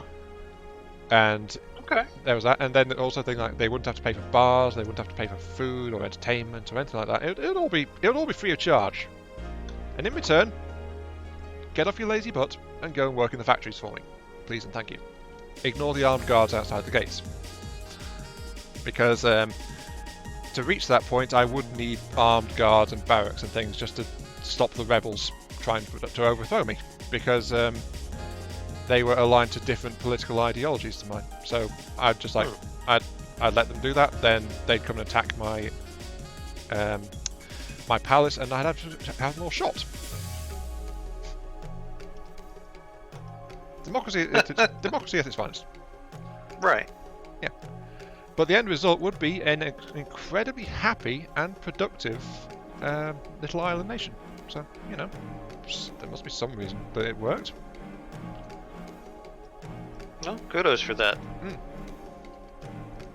Thing is, though, as soon as I worked out that configuration, it It's like I could crack every single level in the game on max difficulty with that configuration. And yeah, I beat the entire game doing that. Okay. Well, if it's crazy but it works, it ain't that crazy, I suppose. Alright, I have added a ton of ammo. We probably still could use some processors. Yeah, hello Hertzmeister, welcome to the stream. Sorry I didn't... Hey Heismeister, what's up? Yeah, good Morgan. Mean found this character, it's in one of the thumbnails. He was a spiky heavy gunner with only armor and pants. And he believes the pants were later removed. As he remembers the distinctive sight of him with a sniper rifle in the second part with only boxers on. Yeah, that sounds about right actually now that you mention it. That's why I never installed XCOM 2. There were so many mods attached to it. I didn't want to break things in case I ever went back to it, so that's why it's still installed. It's actually ready to go and ready to play right now. Nice. And taking up a massive chunk of hard drive space, but hey. Also, I've finished repainting the underside of the ship in Nice. a more distinctive red. I'm wondering if I'm going a little crazy with the ammo processors. Why? How many have you got? I just kind of put them in here and there and everywhere.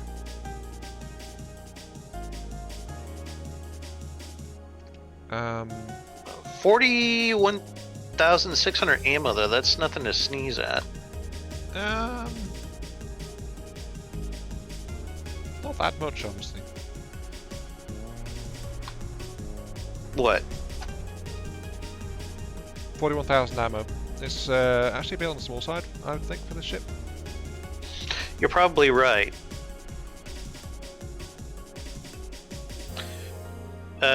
My latest version of Corollas Rex almost has like 100,000, so... Yeah, I'd expect that as more of a figure for a craft this size. I mean, there's also the fact that all the ammo is like in 2 separate bays. Are you planning to remove that one that's next to the AI core? No.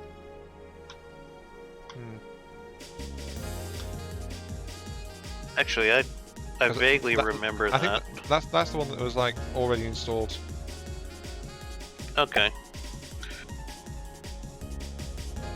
There is something I do need to do actually, which is I need to actually finish the AI. I slept and drank a bit since then, so I'm just trying to refresh my memory here. No worries.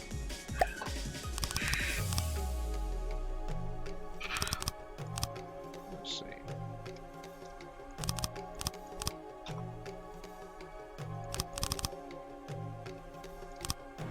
You know, the amount of ammunition in here could easily be expanded. I think I might just go ahead and do that.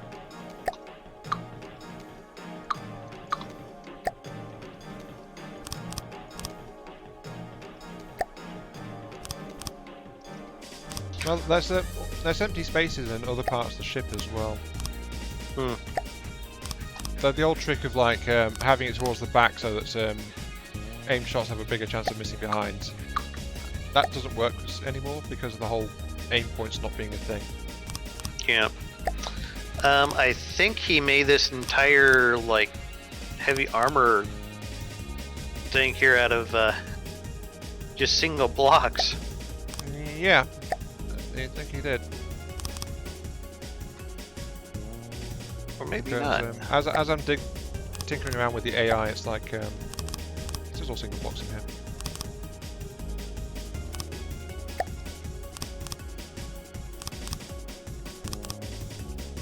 There we go. What's that? Yes, Little Mean. The cannibal does still live on. As does the Master Chief, the glowy psychotic with the orange beard who likes to stab at people with psychic blades, the insane snipers. Yeah, all of the old characters are still saved in XCOM 2 and just sitting there. I think part of my initial reluctance to go back to that is just the fact that it actually had really insane loading times. Oh yeah, it did. That was before, even before the mods broke it, basically. By that I mean, damn, it's like you could at least see like things like the interior of the dropship and the mission briefing and stuff. But something in the mods broke that, and it wouldn't work. So it's like it'd be like best part of 5 minutes looking at a black screen as the it loaded into a single combat mission. And I think part of the reason I stopped was like I figured that was just like I was fed up with it, so that was too much at the time. Maybe they optimized it since then? I don't know. We can hope, but we can also hope that they didn't break the mods in that case. Yeah, I'll have to fire it up and see. Be worth a shot. Yes. Anyway, shall we drop this thing in the water? Yeah, go ahead and go for it. Swim, my pretty! Swim! Try and do something.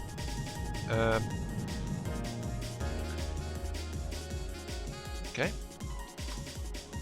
Is it floaty? It is nose heavy.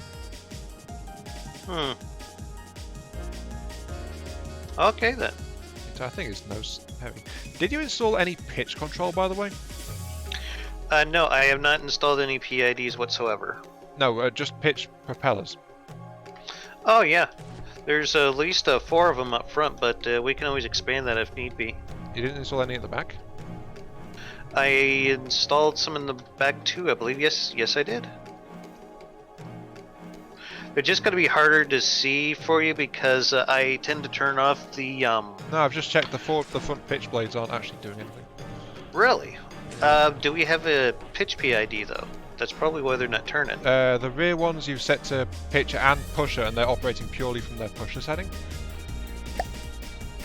So I set those to pitcher and they immediately stopped as well, but we are no longer tipping forward. So that was the reason we were tipping forward. Okay, I corrected that. I already did. Oh, okay. So I think we both corrected it. Maybe so. She is looking pretty good though, gotta say. I'm not quite sure where else I could hide ammo in this just yet. I think she does need active pitch control because she has a severe habit of pitching. I mean, right now her prow is up above the waterline. But she is doing like 22 odd meters per second. That's not bad. It is not. I think the steam drives are still cycled up to full power at the moment, so that's probably why. I think I found an area to put more ammo. There's also the question of can it turn? We don't have any turning system installed, do we? Not that I'm aware of, no. So that may be a thing. That would explain a few things, yeah. Well, it wants to go somewhere. I'm going to tell it no. Come back.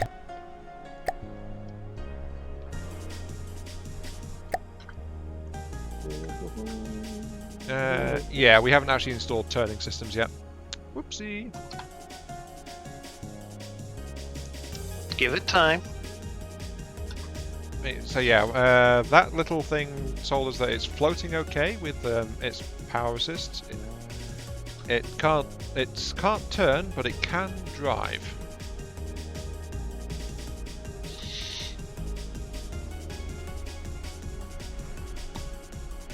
Now just need to find somewhere to put the turning propellers.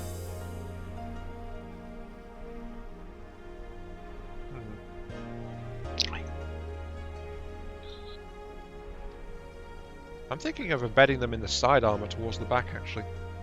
Does that sound alright to you? Turning thrusters? Propellers. Sorry. No, I'm just confirming that's what you're asking about. Yeah. Yeah, go for it.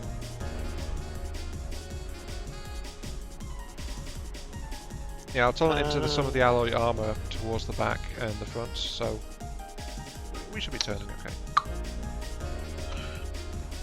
I'm just going to add a buttload more ammo here. Not just a load, but a buttload. I keep finding a bunch of nooks and crannies at the bottom of the ship that I just fill with ammo. Well, there is a lot of space to be found. Let's be fair.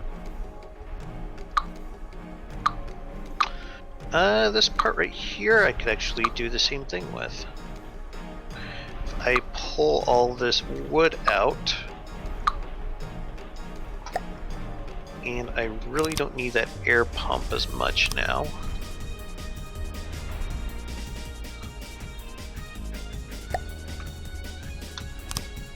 Here we go.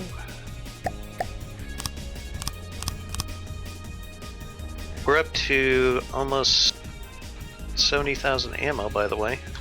Oh yeah, but that sounds like a good amount for this ship, actually.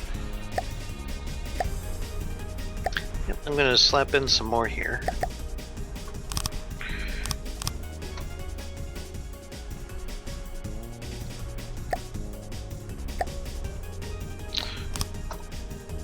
So I got a question for you. You're playing in current still, correct? Yep. I have been curious as to, well, from what I understood, the ammo blocks in that hold 10 times the amount as they used to, correct? Actually, no, I've not seen that. Has that actually Well, come off from the... I've not seen that come off from the dev branch. Well, the reason why I'm asking this is I'm wondering if the explosion damage has scaled with the amount of ammo that is currently in them right now. I did hear that being talked about, actually. That the explosion would depend on how much was still in. So... I can't say I've noticed anything, but then... I've not been touching from the depths that much at the moment, if I'm entirely honest. Yeah, that's fine. I was just wondering if it is something that you had noticed or not. So. Sadly not. Okay. We are at 89,000 right now. Should I keep adding more, you think, or is that a nice round number sounds you like think we could stop at? Well, it's not a round number, but it is a nice number. So yeah, okay. I think we're fine with that.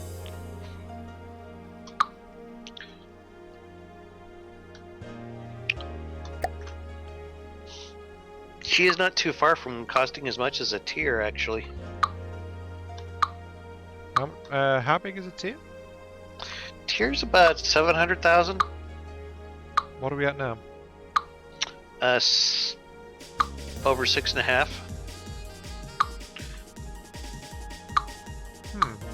670,000, give or take. I'm not sure how much else to add to this thing, so I think we're actually almost there in terms of its. We probably do need shielding.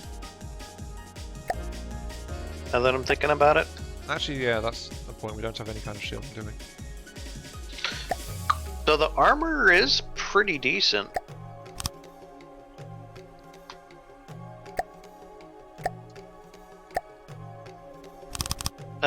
We did determine that this floats, correct? Yes. Okay. Float altitude and PID stabilization to be adjusted, but yes. Okay.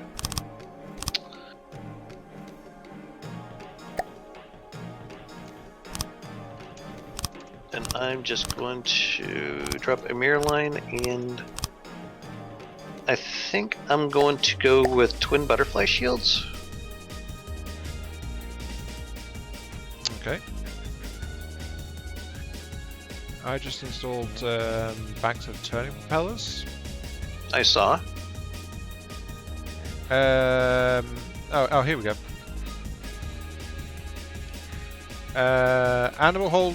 Yeah, Mean is saying animal holders. Yeah, these ship weapons run on animals. Yes, that's poor animals. That's totally what happened. They know what they signed up for when they volunteered for the military service. Right. Ammo holders will hold more, but won't be able to produce ammo. Yeah, I know about that change that's coming in. Production for ammo production will be needed. I'm still looking forward to seeing what that system turns out to be like. The actual ammo factories part of it. I've never tried to hide that I am looking forward to more systems to mess around with. But it's the underlying changes that I'm actually a little worried about. Yeah. Existence does, though, confirm what I was saying. The 10 times ammo change is not in stable, it's in the dev test. Thank you, Existence. So yeah, there's your answer, Demo. It's not actually stable.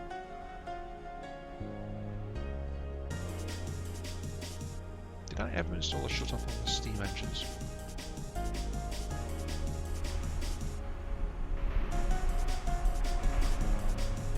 Actually, no, I didn't install the steam engines. Yeah, that was little Akari who put those in, if I remember correctly. Yeah. Also, you remember the name. Congrats. Took me a little while. What did he set to then? Beats me. Yeah, I'm just looking to try and find the bits and pieces. Now, here's the controls underneath. They are set to 45% output. And there are ACBs down here as well. You don't say. If there's an enemy within 0 to 5,000 and command is forward, then boilers kick up to full power. If it's forward and there's no enemies, then it'll kick up to 45%. So Lilkari set these engines up to operate at a bit under half power if the ship's trying to move forward while there's no enemies.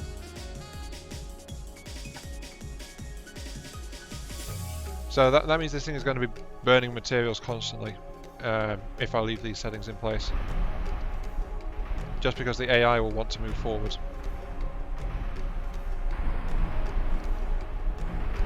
What is it burning? That's 9.6 materials per second. Sadly, I don't think that's a rate that we want to have running passively if anyone ever deploys the thing in a resource. No. Probably not. In all fairness, though, this was installed when the ship didn't actually have an alternative power system installed to run its other propellers on. Ooh. So I think changing this so that if there's no enemies, it'll shut down the boilers will be fine. That's what I'd normally do with it. So yeah, do you have any objections, or shall I make that change? Go for it. Right. Okay. If there is no enemy, then the boilers will spin down. It'll take them a while, but they will do that. And in the meantime, we've got that 50-odd thousand horsepower engine for you to have operational. Mm-hmm.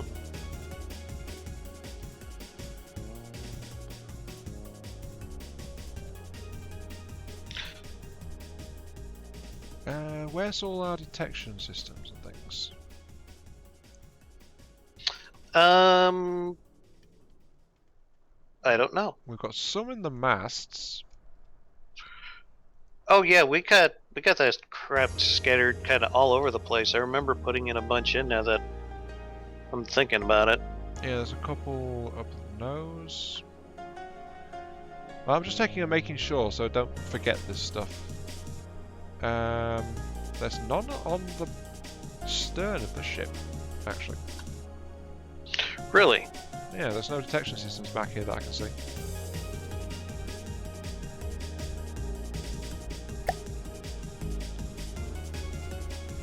Okay then.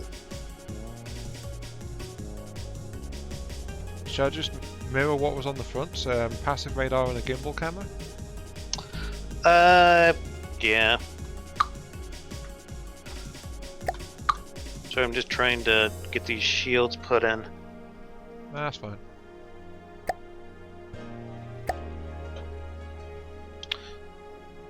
Like, I went to put in the shields and forgot that I had mirror mode on.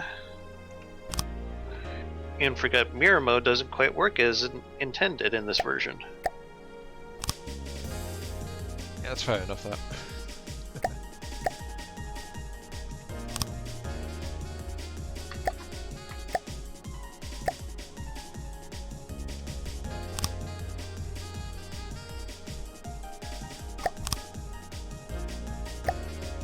There we go, couple of extra detectors sets. Oh. Sadly, its position actually means that it can't detect anything with the passive radar. Whoops. Uh-oh. Yeah, that passive radar is kind of important, Ion. I'm just checking actually, because I think they might have the same issue at the front.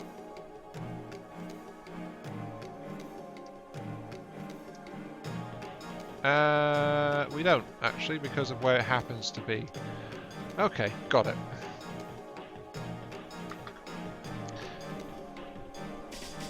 It's only an issue because we've got those decorative plates around the back because of its curved design. And that's why that entire area is a bit muddled. Okay, so I need to install that somewhere else.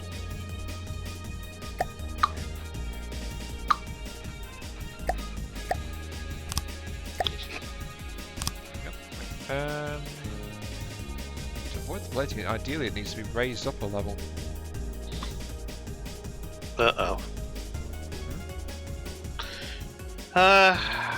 What? I accidentally hit the fill key.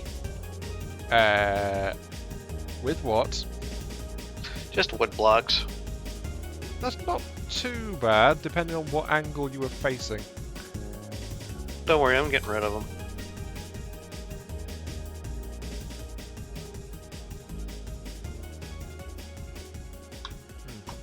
So, should I be worried?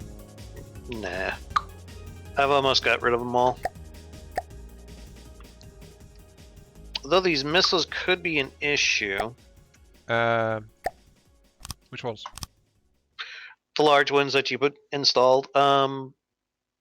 It's not too big a deal. It's just I'm not quite sure how I'm going to get the shields around them is the problem. Oh, because they're mounted flush to the armor. Yeah, which not too big a deal. I can just extend the length of the projection distance of the shield, so it's not too big a deal. Yeah, sorry about that. Didn't mean to make your job harder. No, that's okay. I just had a bit of a think on it to see how I could do it.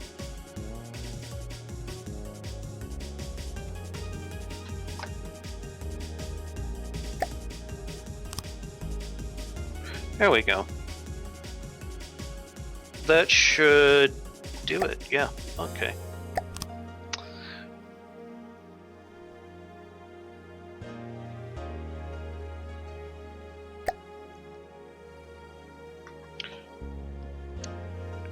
Looking back, Mean sees that the Stellaris games we played as well. Yeah, I agree, Mean. We never actually finished a game of Stellaris. It's hard to finish a game of Stellaris. It really is. It is in some ways, but the main thing that killed it was the fact we were trying to make actual multiplayer games with too many people. That was one of the big, the big stumbling blocks, because that's like the issue with a game like that is we can only play if all people are there, and that was one of my big concerns every time we started putting a game together. Because if one person is gone, the whole thing falls apart. Pretty much. And that's pretty much how it always played out as well, so I think it turns out I was right to be a little bit worried about that. Maybe you could have done like an elimination thing, like if you don't show up, then your empire is automatically booted from the game, or something like that. That would have actually been a way to continue. So yeah. Oh, apparently means Numinous is killing him. He's improved a lot playing as Glorious Machines since he tried to be in the multiplayers. Well, that was quite a while ago, so yeah, there's been plenty of time to improve in that game, and the game has changed a fair bit since then as well.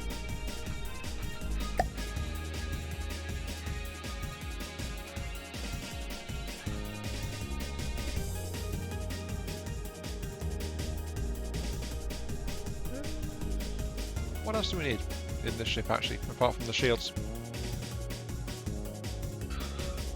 Oh gosh.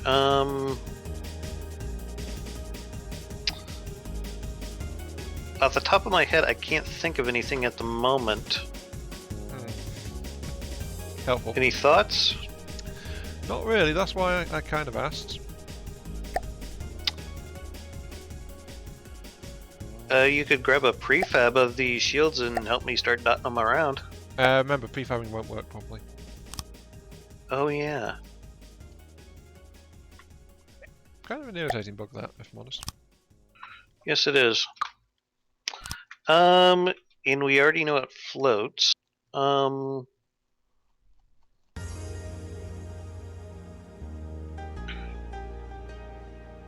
don't know how well it turns, and I think I need to get pitch stabilized, so I will drop it in the water again. Yeah, do that. Splish splash. We also need to see how well it performs without boilers active for the steam drive. You think we should mess with laser defenses? How do you mean?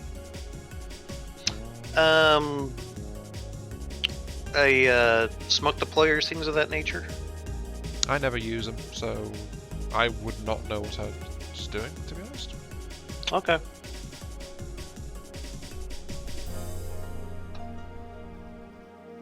I think this thing reached like 5 meters per second. You don't say. Oh wait, no, it's reversed again. It's going backwards. How high is it sitting in the water? Actually, that's not too bad.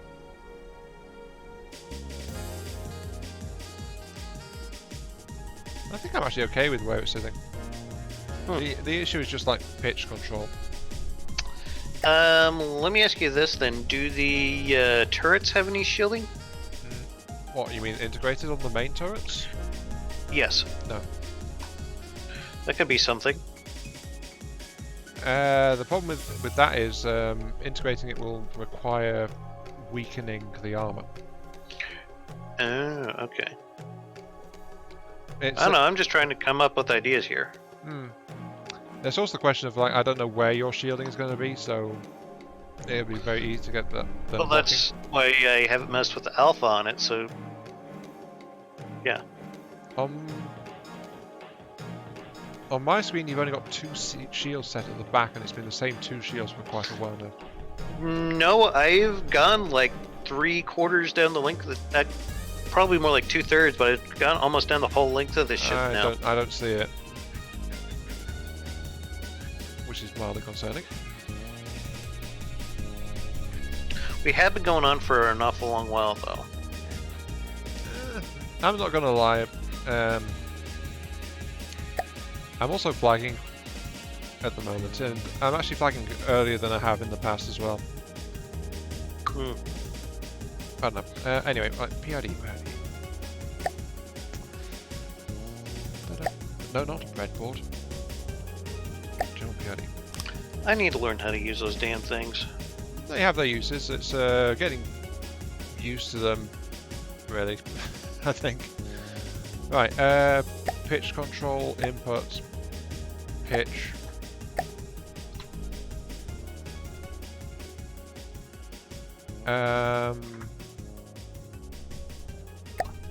Well, we have been going for a while, so yeah, we might do a designer reset. I'm actually pretty close to finishing up these shields. We could just do it after that.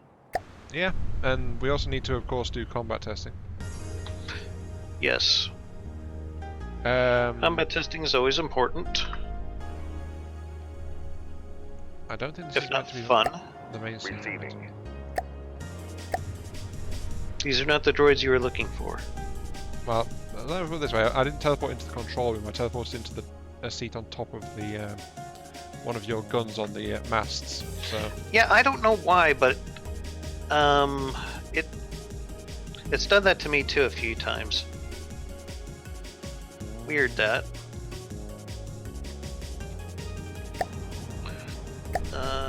Let's see here. let me out, please. Thank you.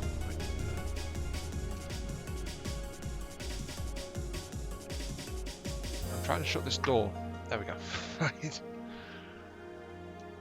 I truly know how to operate this ship, honestly. Yeah, honest. Sure you do. Definitely. Sure you do. I just don't know where anything is. Huh. Okay. Maybe I should just like free cam it where I and teleport. position those. Sound like a good idea, actually. Right. Lock it. There's the ship's steering wheel, which actually doesn't have a seat near it.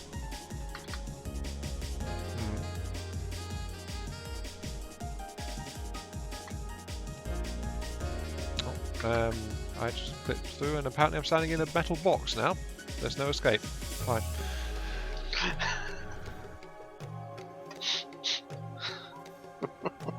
This ship comes with one of its original builders entombed within it. It is truly the source of its power. Uh-oh. I think we got a little nose heavy there. What's going on is, I think... Yeah, what's going on is the fact that the AI is in control of the altitude setting.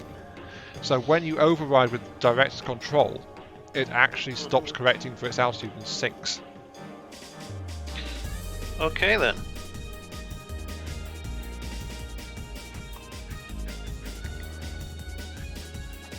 I think I might be at a good stopping point here very soon. So I think, honestly, Raz's point about having the AI control in hover mode is actually a very good one. It's just it's not compatible with actual directly controlling the ship yourself, because that makes the ship lose its AI control, and so the AI stops trying to do stuff.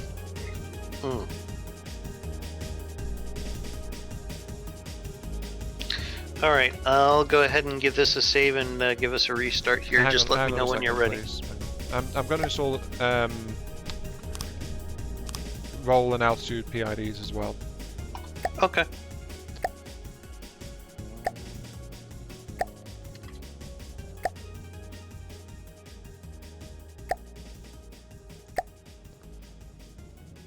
And I'm also going to turn off the hover mode on the AI, because then that will be conflicting with it. Okay, yeah, go ahead and save.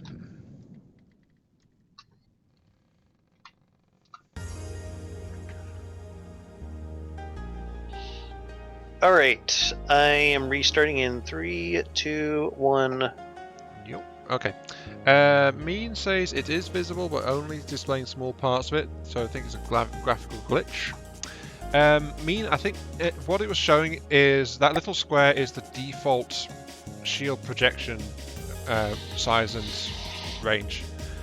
So it just wasn't showing on my end that DAM had been changing the settings in it. Oh, yep, there we go. Now we can see the settings that have been changed. Yeah. So you can see the shielding's pretty extensive on it right now. Also kind of small. Were you planning to angle that at all, or build it up further? What do you mean? Well, it doesn't cover any of the upper guns or deck at all. Yeah, I haven't gotten that far yet. Yeah.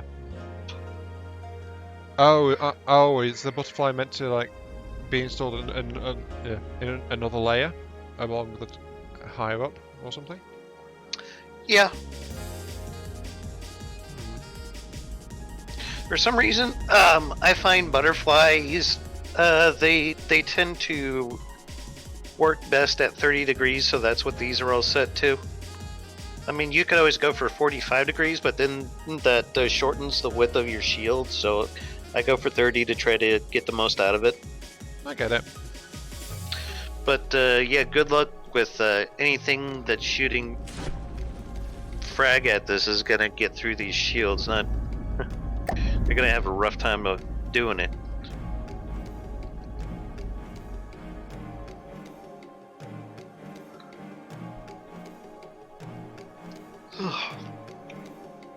What's the power usage like? Yeah, we can definitely fit some more shields on this. Except the thing I don't like about this is that it resets your prefab every time you restart. And that's essentially what I was doing, is just going around with a shielding prefab and copying it over and over and over and over, so. Actually, I don't think I got a whole lot of room on the front of this to put shielding because of the armor. I think that's a good height, isn't it?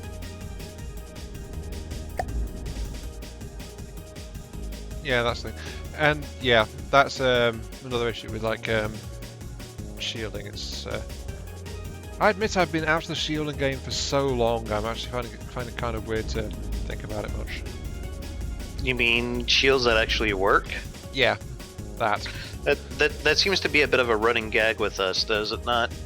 Yeah, it seems to crop up like every time we do something together in From the Depths. But yeah, that was always an issue though. It's like the shape of the hole can affect how easy it is to place the shields. And there's also the fact that I've never used butterfly shields, so yeah, there is that too.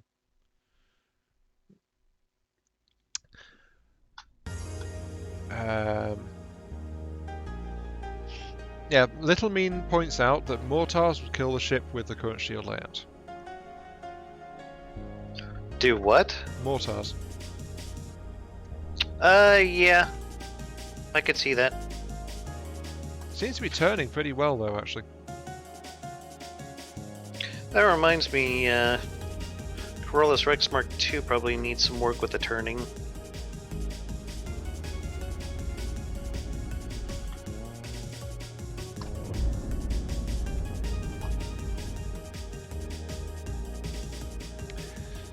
There's also the last point, which is that I can't actually do anything to help you with the shielding. Yeah, that's gonna be a little frustrating for you, I'd imagine. Tiny bit. Tiny bit.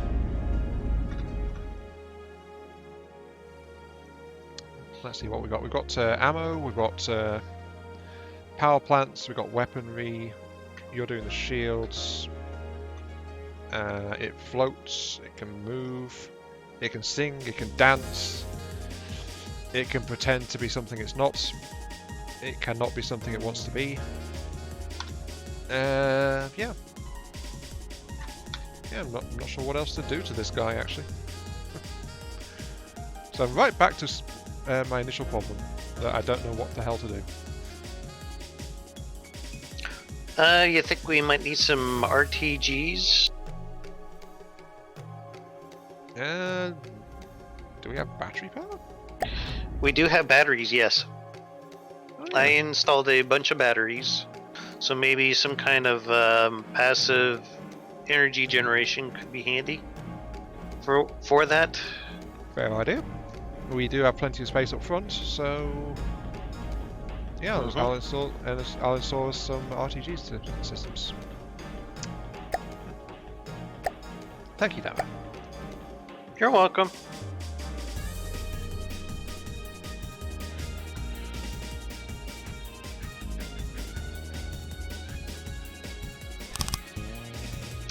Can I put that there? Not really.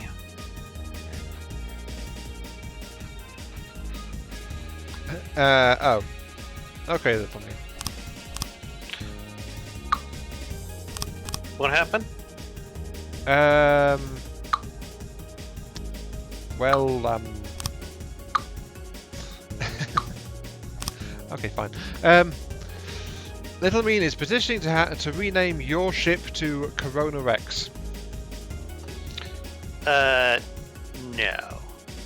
That's I'm gonna have to stop you right there. That's about what I thought, actually. That's about what I thought you would say to that. Yeah, sorry, mean. I did bring it to him, but well, you heard him.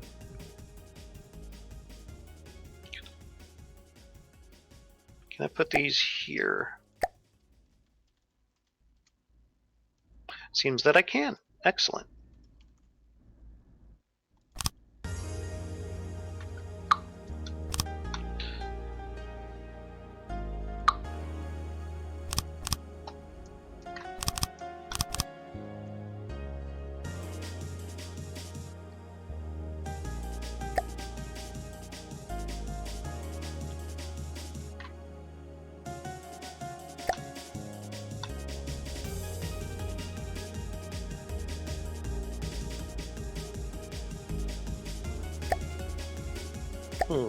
Okay. So that's not going to work like that. So we'll just do that.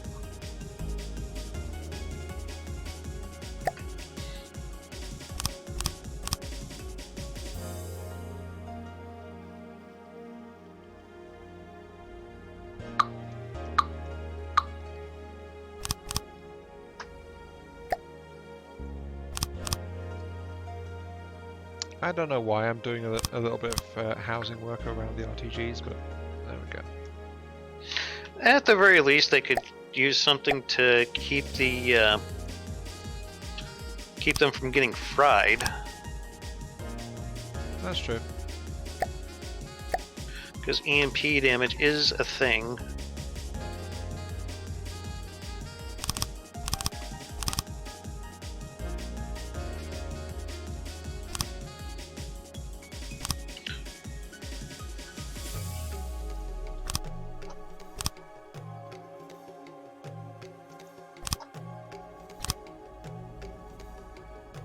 I've just built them in around your shell customizer rack. For That'll do, pig. That'll do. Aye, pig, that'll do.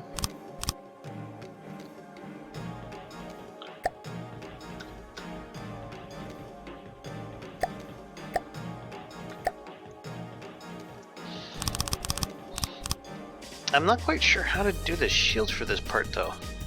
Which part you want? I'm back here with the rear guns.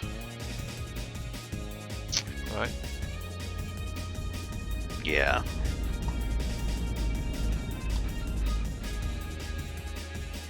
What are you trying to do exactly? Just trying to figure out how to cover them.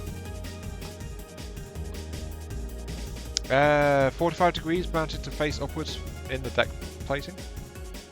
That'd probably be it, yeah. Depends on what kind of angle you're going for, honestly. Well, I was trying to figure out how I could do it with the current prefab that I was working with, so... Yeah, turn it on its side. Mean is asking if this ship is more practical or aesthetic based.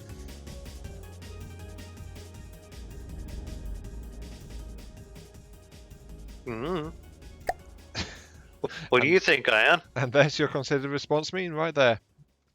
Just shrug. Honestly, I think it's a mixture. I mean, we got the original hull from someone else, of course, since this is Pimp My Boat. From there, we have just been working with what we've got. So it's mostly practical from our side of it, getting it functional. But it was originally pretty aesthetic because we got what was basically a more or less empty hull. So I don't know. I think that's a fair statement. Yeah, so definitely a hybrid of some kind.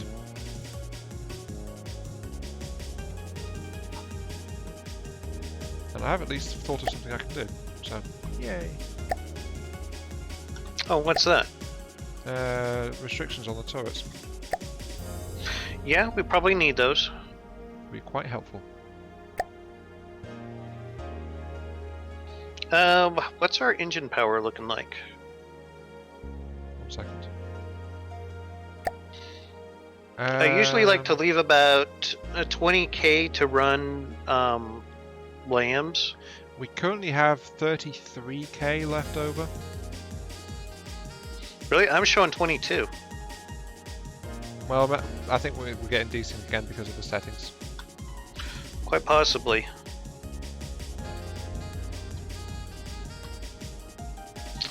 Maybe adding another fuel engine might be a good idea.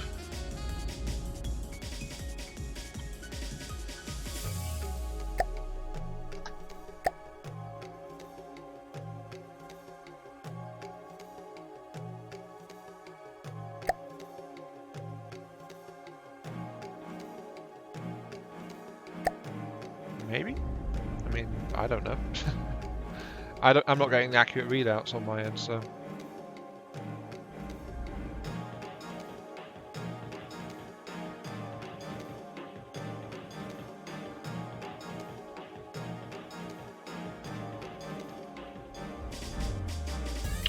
Ah, that's why that one wasn't working. Here we go. I'm thinking like an... Oh, the double barrel casemates don't actually have an ammo type set. Oh yeah, yeah. We probably need to set that up then. Alrighty. Let me just restrict the field of fire in an extremely harsh way.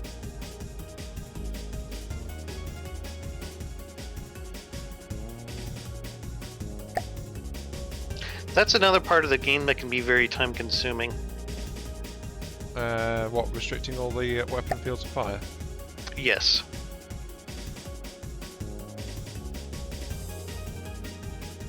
That's true enough, actually.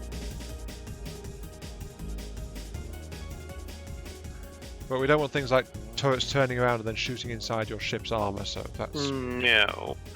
I have seen those do that from time to time. I know exactly what you're talking about. It's very irritating.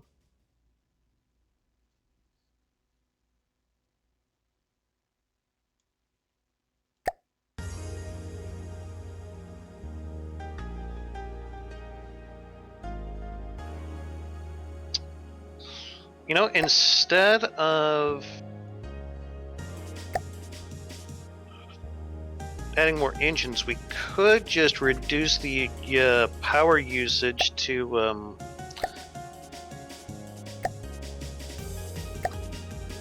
some of these shields. What are they set at the moment? I set them for strength 4. That's decent, if I recall. I usually try to go for 5, but I figured 4 would be a nice median, so that's why I left it at 4.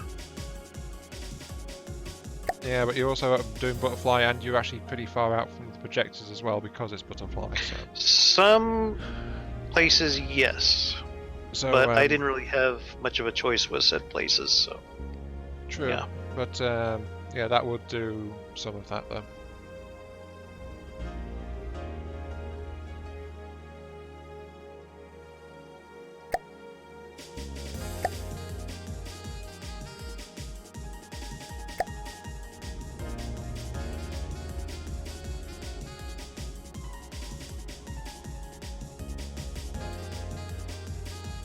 These need sights constraints, they don't actually have firing pieces to restrict them. Is that a bad thing? Considering the gun could turn around and shoot its fellow guns in the face, yes. I think it would. I'm currently tuning some of these secondaries. Okay. And there.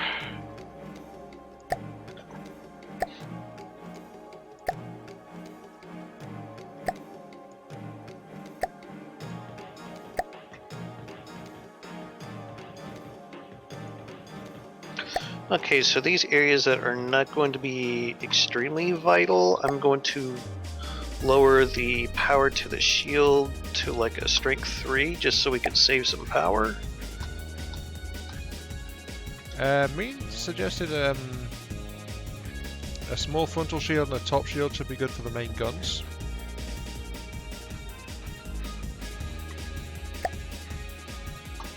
That's in the meme as like we just said, like a few minutes ago.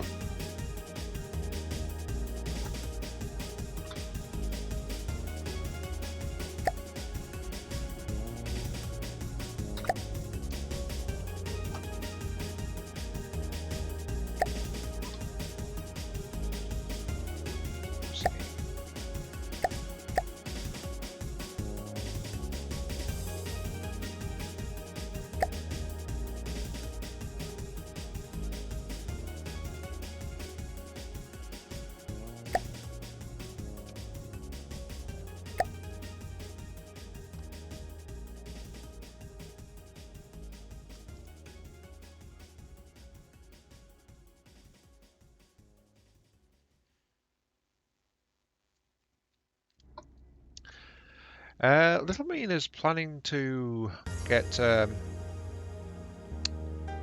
maybe delve into Solaris again once he gets the Federation DLC. Apparently. Because the Juggernaut seems to be quite powerful and he needs a big shippy boy.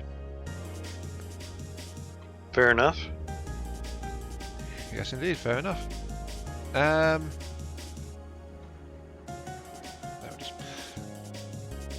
Honestly, if I recall, isn't the Juggernaut one that's restricted to like 1 per Empire or something? I believe, but don't quote me on that.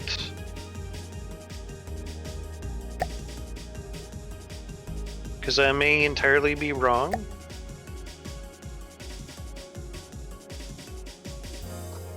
And I know that some of the really powerful ships are restricted that way.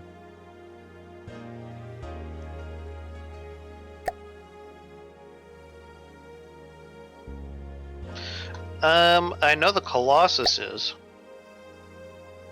Which one's the Colossus? That's the planet killer. Ah, yeah.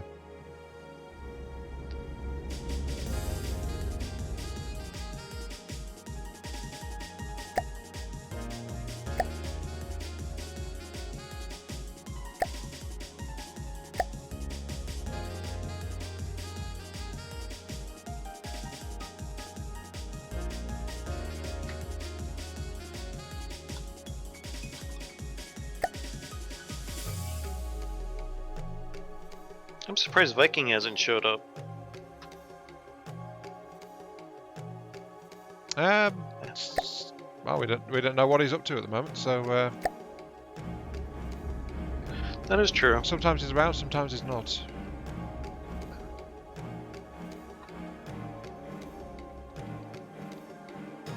And didn't you notice, if I recall, that he disappeared from your Discord as well very recently? I don't know if he disappeared, but he hasn't shown up there in a while, so I don't know. I'm not too worried, honestly, because the thing about Viking is that he comes and he goes. So Fair enough. It's the psych major in me. When I see a pattern that doesn't fit what someone normally does, it makes me wonder. yeah, that's fair enough. That. Honestly, there are all these shields, I can't see what I'm doing anymore. Not surprised by that. Anyway. I did go a little crazy with them. No, it's just because they've got really strong alpha at the moment, so I literally can't see anything with them. Yeah, you can change that if you need to. Um, Or can you not? I don't know if it'll stick at all. You could try. Okay, let's see if I can find a shield projector under all this then. Yeah, good luck. Hopefully you won't need it.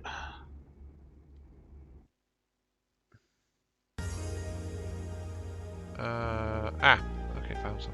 Right.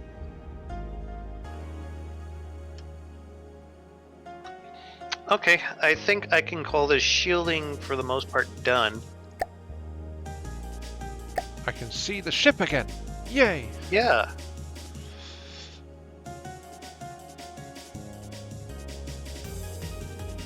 I mean, I get high alpha shields for decorative purposes, but I think it just looks really bad when laid out like that, you know? I agree. I've actually used them for decor purposes to make a flying hammer. Yeah, I remember that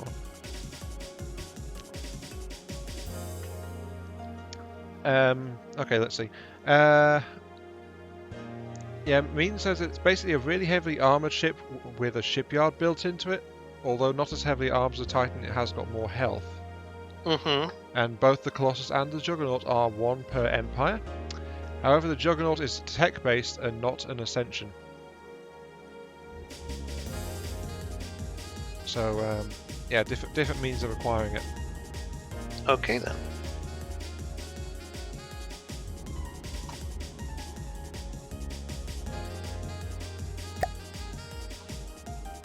No, I was checking this turret on here. Wait. Okay. Do we have any ACBs to control the shielding, turning it off and on when out of combat? We do not currently, no. That's something else that could be done. 40 and 40. Hang on, I'm just want to get the last main cannon set up before I get diverted onto anything else. Okay.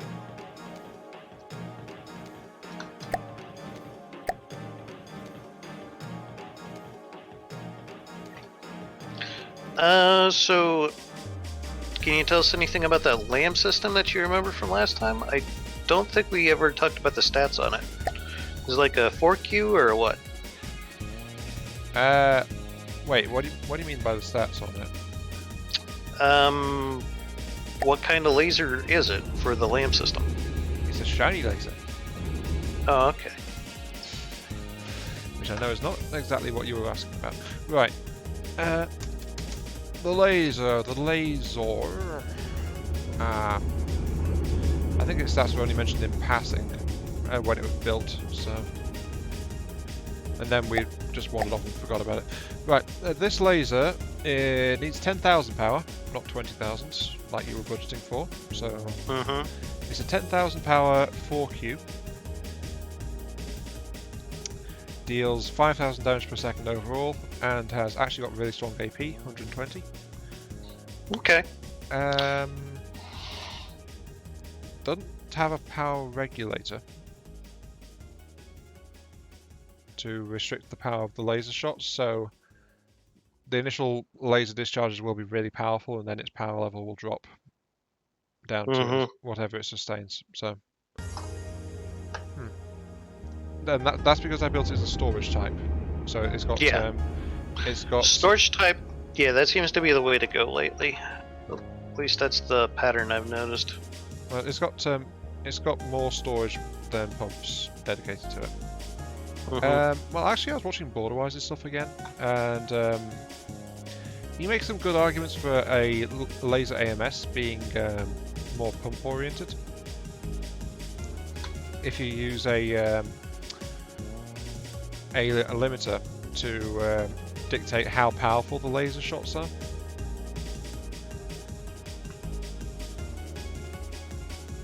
Which is fair, actually. Makes a lot of sense, though it's I've been doing that anyway. Yeah, I've not really. I usually set it to do about 2,000 damage a shot and go heavy on the storage. Yep. Yeah, that makes sense. I think browsing Borderwise and stuff is actually the first time I've just been consistently randomly watching FTD guides in all the years I've been playing. So, yeah, I don't know. Also, my stream seems to be lagging quite a bit at the moment. I think the shields are at a pretty good point right now, so I'm just going to go ahead and get rid of the alpha on those completely. Not quite sure where I'm going to put the controlling ACBs at. I guess it really doesn't matter. With the AI? No. For the yeah, with the AI. I'm talking about for the shielding. Yeah, with the AI. I'm suggesting that as the place to put them. Oh. Not suggesting you somehow turn shield control over to the AI system. I'm not even sure if it can do that. I don't know. Well, as far as I know it can't, but who knows?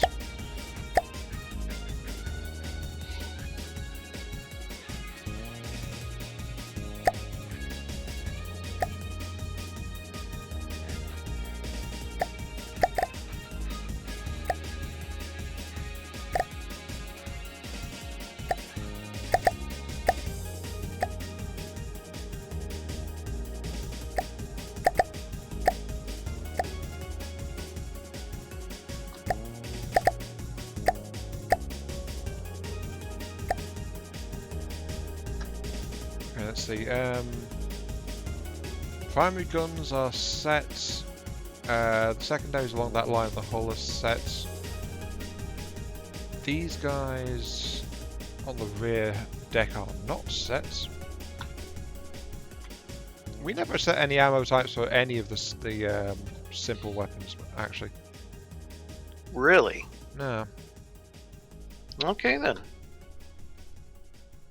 Oh, I know, some of them are set. I'm just configuring them to use the squash heads shells that's already on board. Yeah, that's fine. It may not be optimized for these things, but it'll work. It'll do something. As long as it makes a hole. Eventually. Maybe. Possibly. 160. Bring this one around. 30.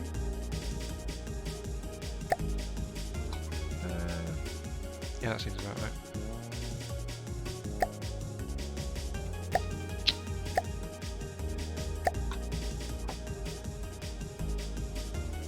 $160 and 30. And that's the rear deck gun set, except for the missile turrets. That's pretty cool what you did with the little RTG room down here. Oh, you just found it? Yeah, I like it.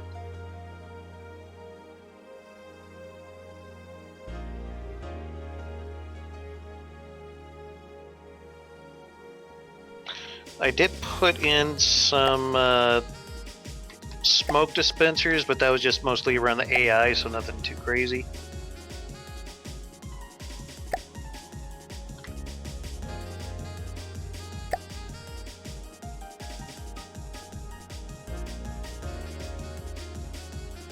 Why is this thing still burning fuel? Oh, never mind. Fuel? Yeah, I just saw this plume of smoke coming out of the bottom of it. I was wondering why it was burning fuel, and then I saw that a bunch of the downward-facing props are still spinning. Yeah, the PID is trying to control it to get it back down to where it wants to be. Yeah. Just a little confusing. That's the way I'd be doing that.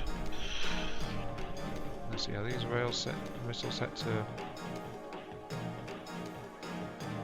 yeah, required accuracy, none. Does our detection systems, do they have adequate, Processing? yes. Yes, they do. I Okay, made sure good. of that. Oh, these missile turrets don't actually have an AI control, I think.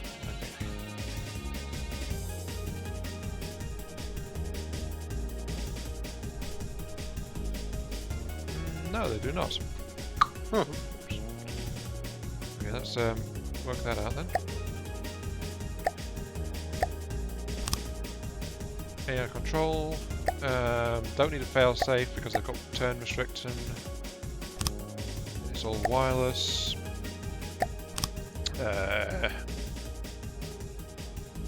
Set it to the anti-aircraft AI because these are smaller, faster tracking things. They can go after the main target, but they're not really intended for that. Really. Okay. Right, flight time. 10-second lifetime. What's the ramp to? 150. Times 10, 1,500. About a kilometre range on these things, I think. I think she's a fine-looking ship, Ion. Yeah, we've done something nice with everything.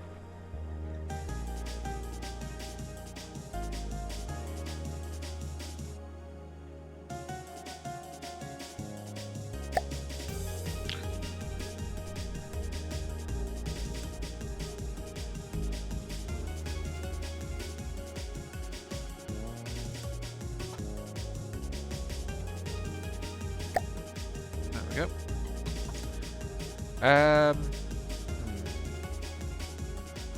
I think the only ones I've not really set restrictions on are the octuplet turrets and the crow's nest to it. It hasn't been set actually either. But it doesn't need much, that one, just like a teeny tiny bit to make sure it doesn't shoot the mast in front of it. Mm-hmm.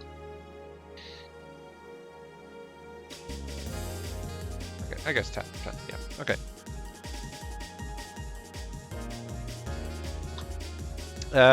Yeah, I mean, I was aware that the custom weapons did need setting with ammo. It's just we never actually checked. So this is, I guess, this is like what I'm doing is like a final pass on the weapons to make sure all their restrictions are set up properly. And I'm also happening to check ammo types as well as I go. And that's kind of how this is working out. If that makes any kind of sense. None whatsoever. Yay, I haven't lost a beat.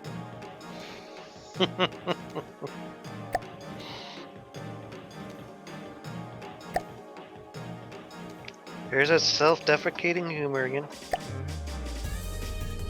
No, I meant deprecating. I said defecating. I didn't mean to say that. Oops. Defenestrating?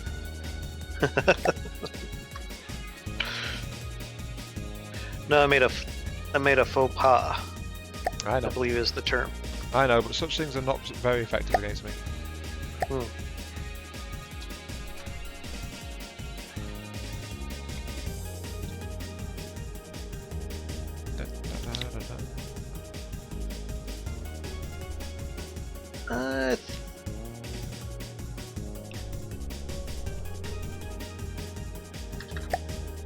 Yeah, I like that. There we go.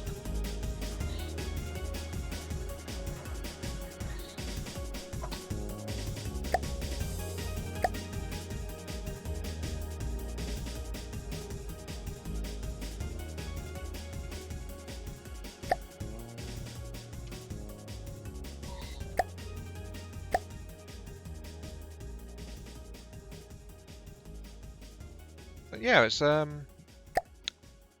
I do like how it's turned out, honestly. Sorry that I'm doing something boring, is like checking all the weapon restrictions and stuff, but Oh, I'm just looking her over. anything you've caught so far that needs fixing? Not anything outstanding. So we go full forwards, so defend this one angle.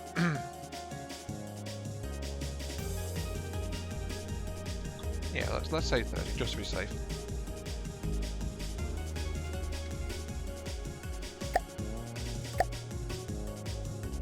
I guess the bigger missions right now is that a lot of the weaponry doesn't actually have range limits set. But do we really need to? Do we want to go and set that? Maybe just the autocannons, and that'd be about it. Yeah, true. Like 500 meters on the autocannons. I mean, the rest of them are like I've set range restrictions on the missiles that I've built.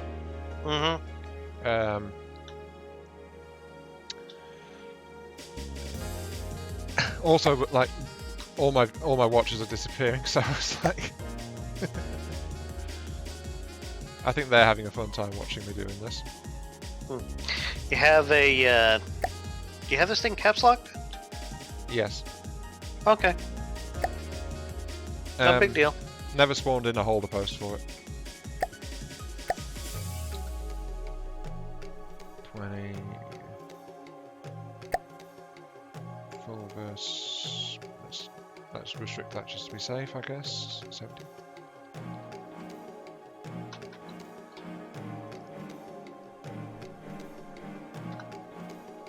And I think that just leaves the 8 octuplets that are forwards that need restricting now. And also the secondaries in the nose.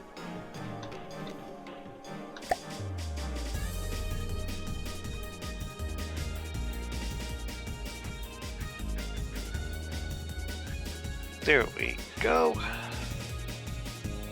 I thought the stairs would look a little nicer if I did that. What did you do? I went and I made it to look these stairs that go up to the bridge. I made it to where it looked like the sides of the stairs look more solid with triangle-shaped plates. Actually, yeah, that does look quite nice. Yeah.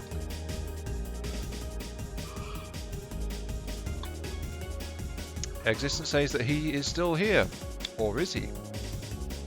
He seems unsure on that question. Are any of us truly here? Does any of this actually exist? I don't know.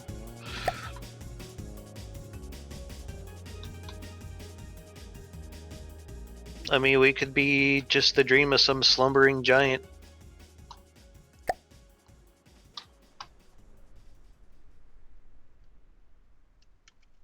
This guy has a failsafe. I don't tend to trust the failsafes, to be honest.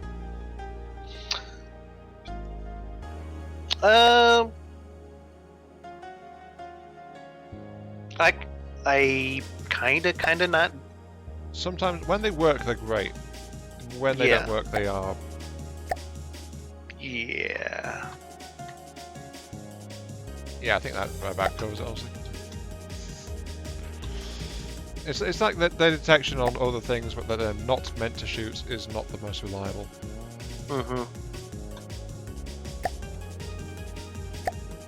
I like field of fire restraints just because they are flat out a lot more reliable.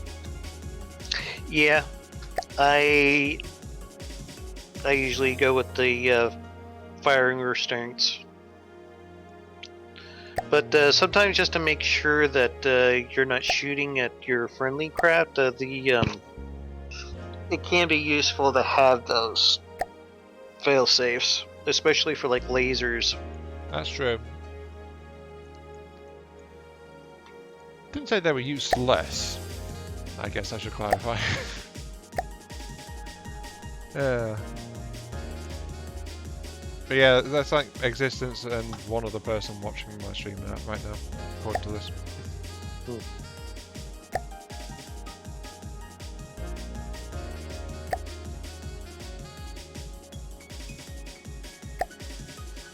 Actually, I just had an idea for a decoration that I have been experimenting with on my builds. Oh. What you got? I'll show you here in a moment. But I gotta pull out some of these blocks here to be able to pull it off.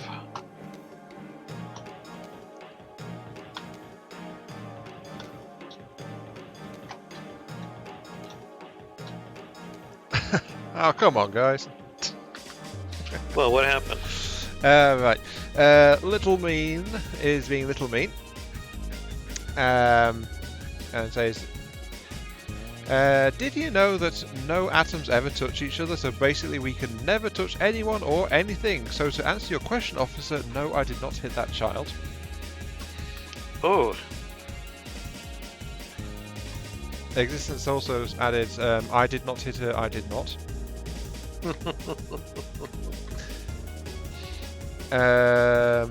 Apparently this is a reference to something, because Mean says, oh hi Mark, and Existence then explained it's a reference to The Room. Something it's a browser game I have heard of and tried a little bit of, but not really got that far with. So if it's a reference that, like most other references, it flies over my head. So sorry about that, but I don't know what you're on about. I'm just uncultured that way.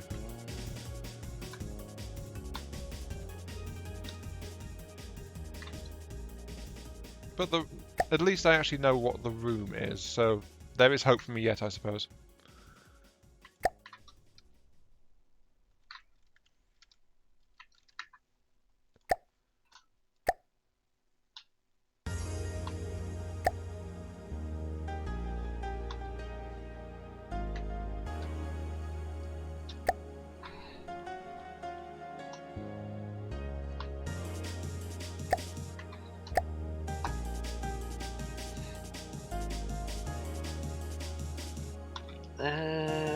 There we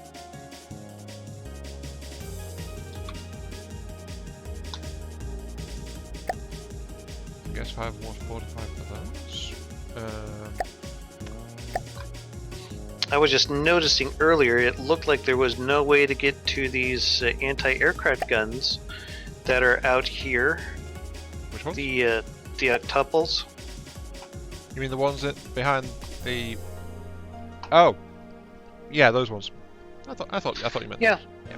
Look at what I did with the doors. Yeah, I spotted it. There is now a way to reach them. Well, actually, technically there isn't, but it looks like there is. Yeah. That's all that counts. It doesn't matter that to get along this ship, you have to go hurtling over the broadside cannon barrels. Yeah. Not my problem. True. It's one of the quirks of the ship. We'll let the crew work it out. But yeah, I think that's all guns now restricted appropriately. So Nice. that just leaves 500 meters for the autocannon turrets, correct? Yeah. And I think I'm going to put some lights. Neon light? No. I want the light fitting. I think that'll look better. Aha! Space. Actually, looks very nice, I think. What you done? I added some lighting to those doorways that I put in the lower part of the ship where the octuple turrets are. Kind of makes it pop a little.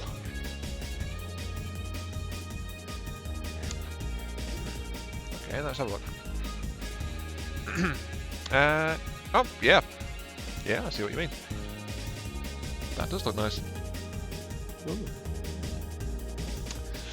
Right, big question time though, damn it. Becca. Big question though, time. Do we think this ship is done? Almost.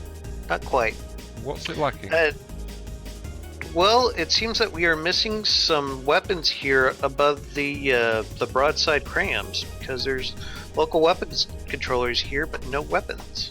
I think there used to be some simple weapons in there, but we removed them when we were reshaping the area. So do we want to put them back? Well, it's more DACA, so...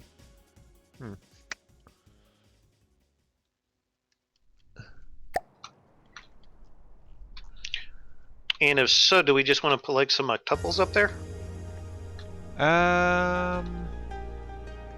Wait, you mean the local weapon controllers that... No, those don't control those, do they? No, there's local weapon controllers that are sitting on top of some cram cannons. And... yeah. So I'm thinking... something like that? Do these things have fire safeties? They do. Okay. Yeah, they have fail safes. They need to be set to channel 2. Actually, that's the point. I don't think I've actually set all the... I know if we set a bunch of the channel AIs. I don't remember if I did all of them.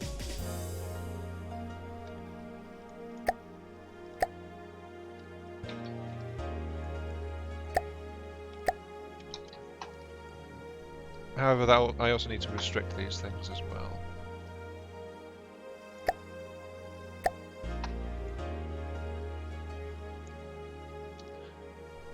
I think I'm going to be generous to the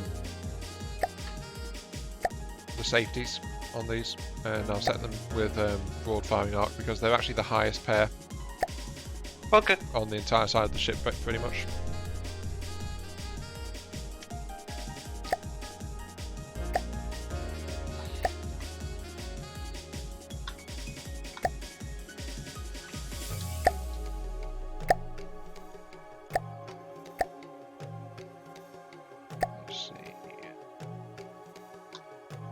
There we go.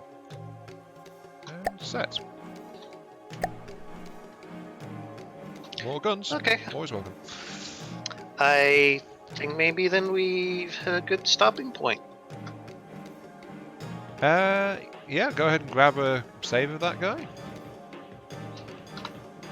So it seems we have something. Little Mean asks, what's the ask?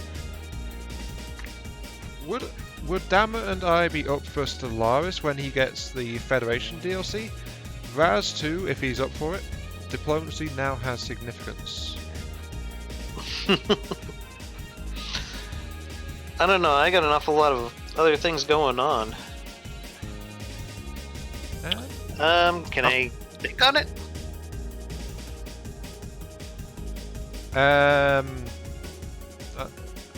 Yeah. Mean Dammer said that he'd like to think on it. So that's not a no, it's a maybe, I'm guessing. Yes. Yeah, okay. As for myself, I could probably be talked into it. I'll be honest, Stellaris has not managed to hold my attention too well the few times I tried to get back into it in the last few months. But the last few months have been rough for me anyway. So I think I'll go with a maybe as well on that. Sorry I couldn't give you a more definite answer, but I think that's fair to how I feel about the game at the moment. Well, that's better than nothing. This is true. I'm not ruling it out. And Mean isn't actually asking for now anyway. He's asking for in the future when he gets the Federation DLC. I'm not sure if I've got that DLC actually. I know I don't, but other than that, I should have all the DLC for it. Well, it comes aside from the artwork and the extras that you really don't need to play the game, I don't have those, but for the most part I do. Well, I know I've not got some of the more recent DLC packs just because I can't afford them. Which is something I say about a lot of stuff, because it's true. So yeah. If Federations is a recent one, then I don't have it. Flat out. I'm going to go ahead and get rid of the multiplayer starter raft. You okay? And so we sink to the depths of the ocean, never to be seen again? Yes. Sink to our watery graves. Oh, hello, Davy Jones. What are you doing down here? Alright, so what would we like to spawn in? Just an obligatory marauder and work our way up from there? Well, we've got to have the marauder. What are you on about? But yeah, we do need to end this up on a combat test, don't we? Mean says he doesn't mind if you don't want to or not. It's just an offer. Before Federation diplomacy between players wasn't that significant, so it might be more tasteful nowadays.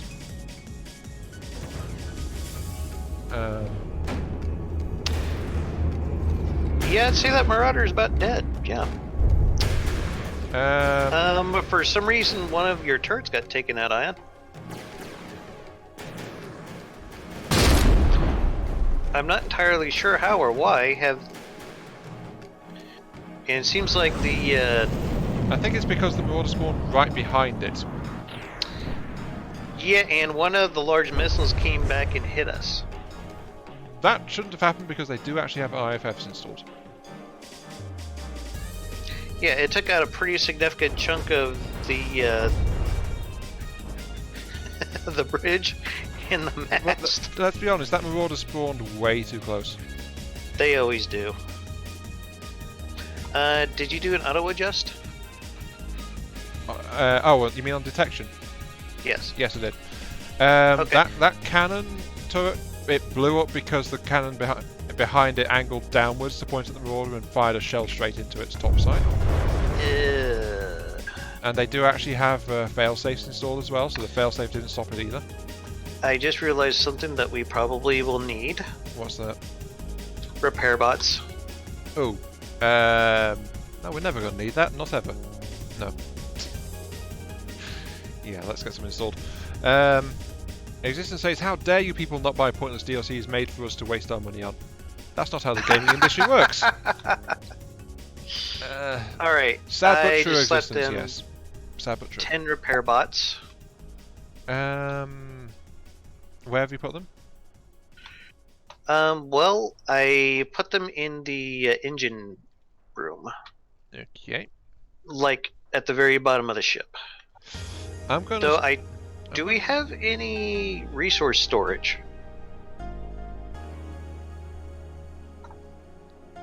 uh. Good question. I'll take that as an I don't know. I don't. That's okay. I could put some in while we're down here. That's a large missile. I have no idea what happens, especially since they're actually ejector-driven missiles too. Yeah, it just... I don't know if it was smoke and crack or something, but it came and gave us a pretty good whack upside the side of the ship here. It really shouldn't have, especially since it's it doesn't fire its thruster until it's pointing at its target. Well, I'm going to hop on the ship here and get Rambot to work on it, try to get some repairs done here. I've got a better idea. Hang on. Are you going to make a tentacle buoy? Day of the Tentacle. Hmm. An excellent game that I never played.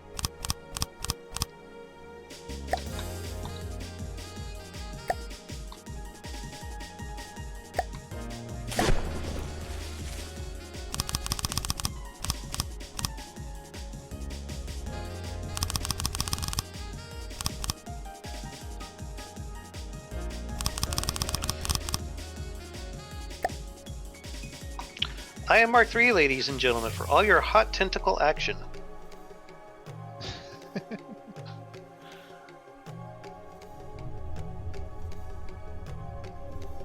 Unfortunately, the ship's wandered off, so the repair system's no longer working.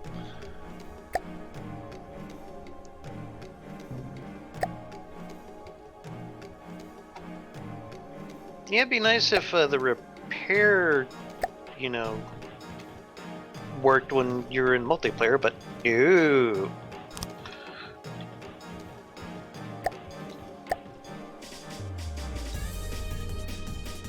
I see what you did there. I did nothing. I'm not cheating, honest. Of course, that isn't going to work. Well, now it is. I just wanted to get it close. I'm still not doing anything though, as far as I can tell. Oh wait, no, yeah, it is doing something, isn't it?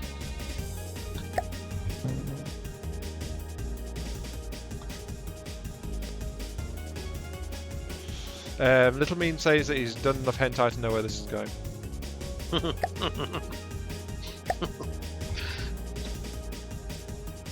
I don't think you could spend more than a few days on the internet without knowing what hentai is. Quite likely.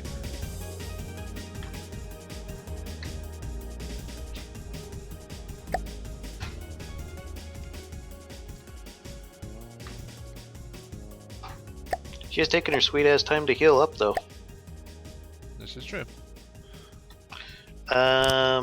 Obligatory repair bot spam, you think? Well,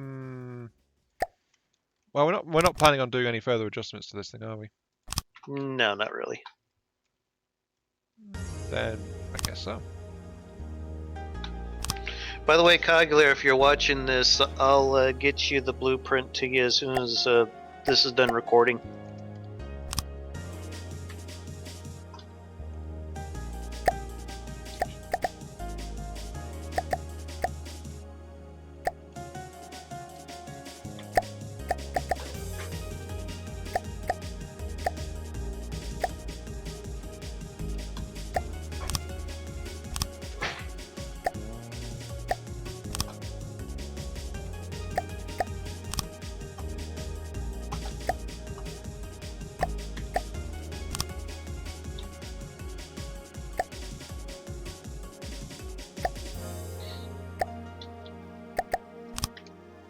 Should I try spunning in something else? Are we fixed? This cram cannon doesn't seem to be.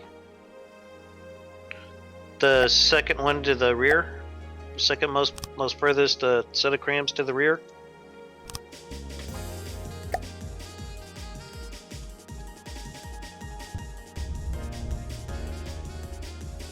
I'll never fear. The HMS Tentacle is coming to rescue you. I just would have thought the repair bots would have got it by now. Nah, that's lacking off, honestly. Probably.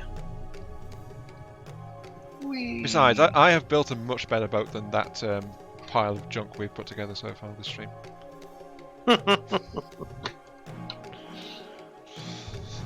This is a true FGD boat, unlike that monstrosity. Yes. Oh dear.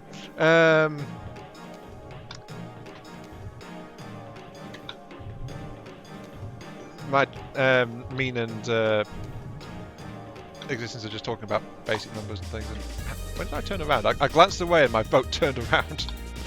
Yep, this is definitely how from the Let's Plays. Indeed. Whee!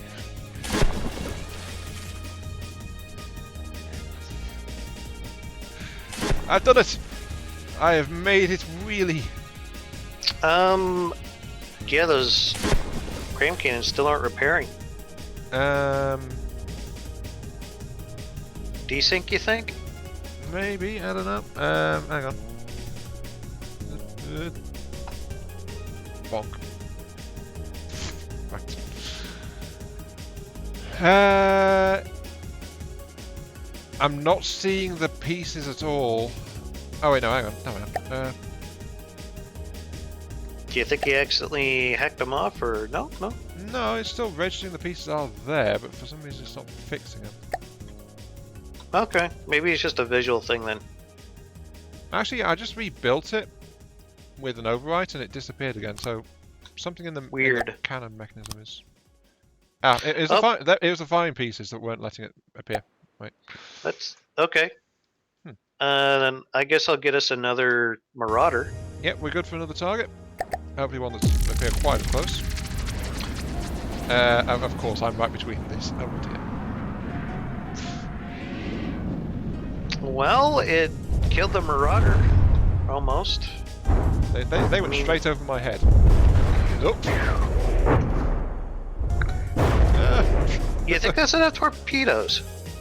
No. Oh. You know, They are moving. Holy crap.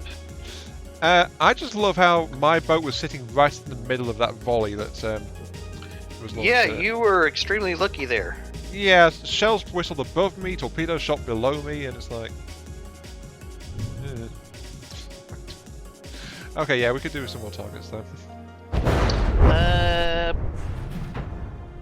Maybe something a little more beefy? Kingstead? Yeah, we could do Kingstead. That's a regular design, is it not? Yes. Yeah, regular Onyx Watch boat.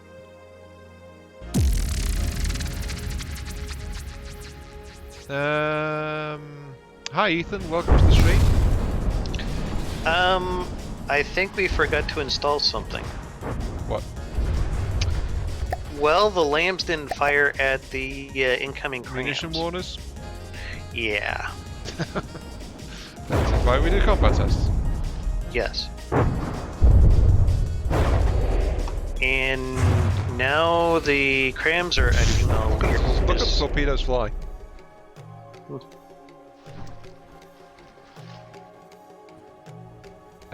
Honestly, this zero float depth thing, not too sure about it. If I'm honest. Actually, they seem to be doing okay when they know where the heck they're going. Yeah, they seem a little confused right now. Are those the big missiles? They are. Yeah. Why are they firing so fast? I installed a delay on those things, darn it.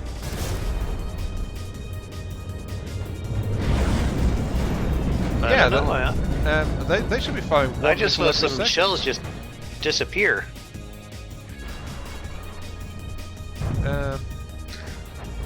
Well, we are identifying flaws in the design.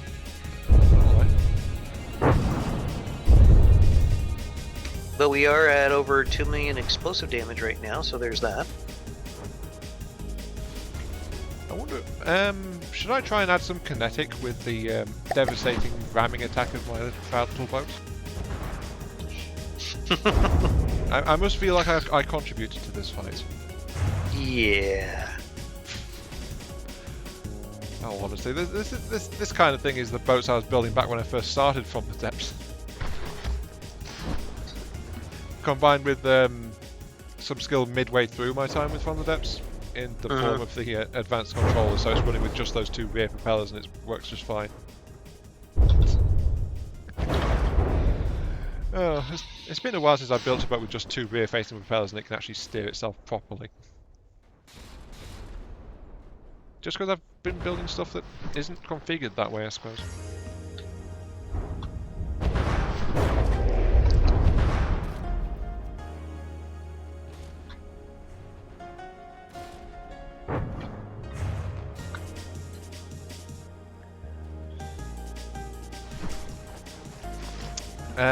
Dear. What's with the little rafts? Well, the ship got damaged, so I slapped out a bunch of material storage and repair tentacles. Yeah, as Little Mean points out, this craft is now, I guess, officially called the Tentacle. The problem was that the boat kept wandering away from it, so I slapped a couple of pontoons on it and some propellers, just so this little thing can actually move around and try to chase down the ship it's meant to be fixing. And that's all there is to that's all this raft is about. Though it has developed the ability to dodge missiles, apparently. That was really close. It has developed the ability to do backflips because it's not balanced very well. So if it goes flat out at full speed, it just... you did kind of just throw that together. Yeah. Why am I being shot at? Yep, there it goes. Better question, why aren't you being shot at? Because I turned the guns off on the Kingstead. So yeah, that's what this little raft is about. I'm also surprised that someone even asked about the raft. But, yeah. I guess because it's just a little random thing that's wandering around in here. The Kingstead though is looking very damaged, Emma. That's always nice. I'm just trying to put down some... Existence says it's a very adorable little raft. Thank you, Existence. Though everyone else is latching onto the fact it's called the Tentacle. So, I don't know why I'm surprised, of course.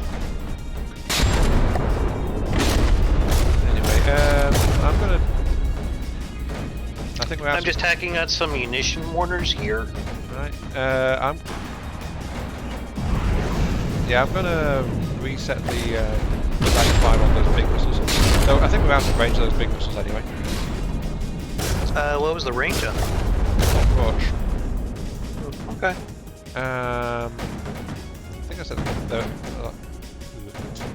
word.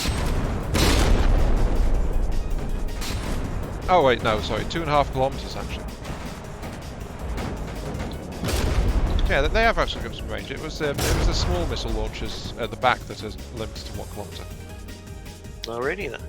Well, these guys were meant to be just like decoys to draw anti-missile fire. But they were firing way too regular.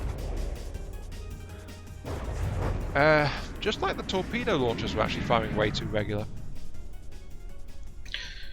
I wish I was more regular.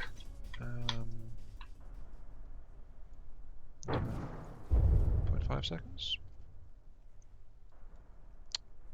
Okay. Yes, I just made a poop joke. Yeah, I know. I gave it all the attention it deserves.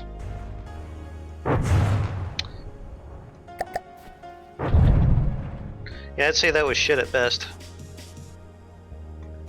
It certainly lacked substance. Yeah, words. It was far from substantial. There we go.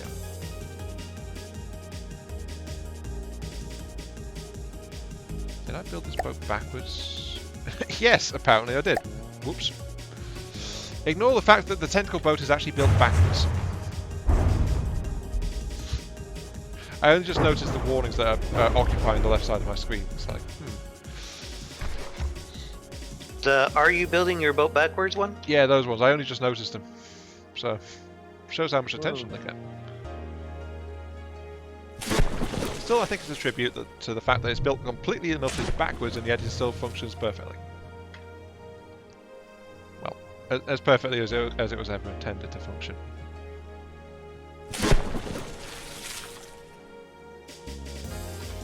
In fact, if I mounted the propellers on the back of it, it would work better.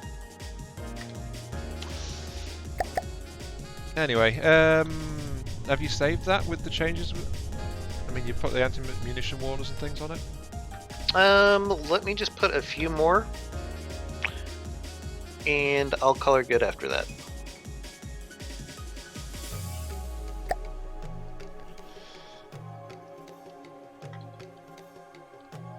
I just kind of been spamming a prefab around. There we go. I think we're good now. Okay, so we need to throw it against something airborne, don't we?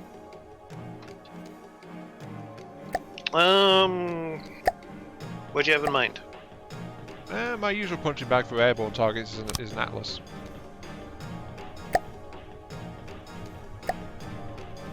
Okay. Let's see. Airships.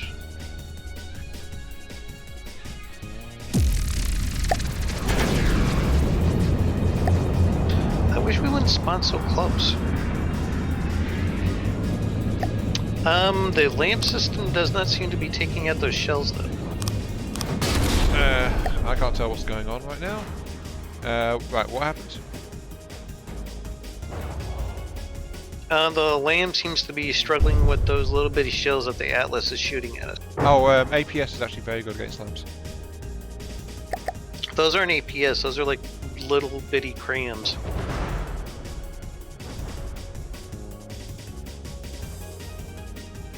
Apparently my boat has gained a couple more extra names.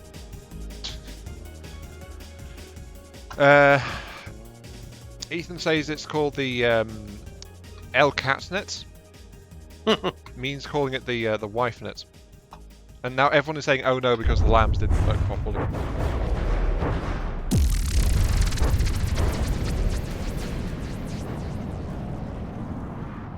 The lambs is trying to do something, but not doing very well at it.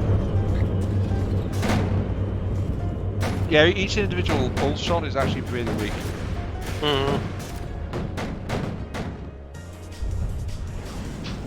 And this is where we combat test.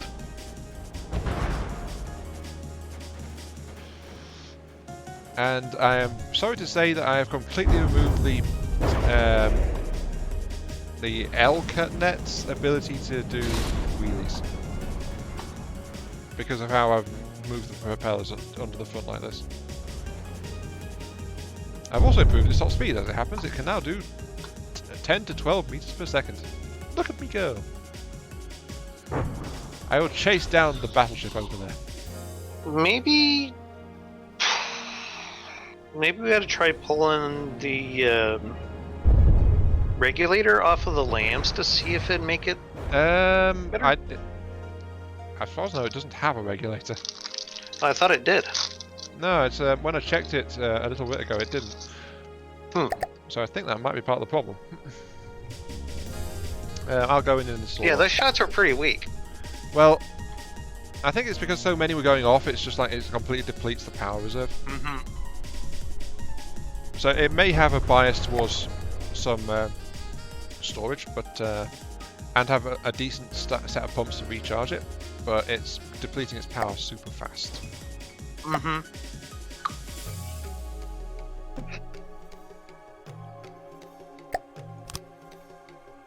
Okay, let's see. Laser, regulator.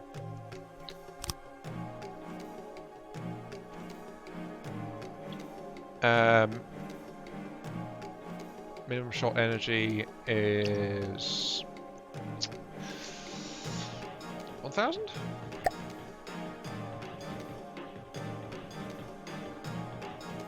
What would you say that? Like 1,000 energy per shot?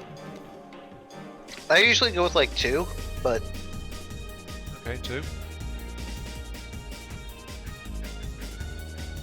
I don't really use centralized lambs anymore. Let's also greatly decrease the amount of energy discharge rates.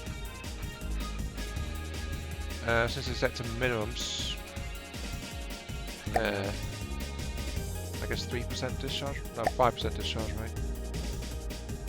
I don't know. Okay, right. We got something set, so go ahead and get it doing stuff.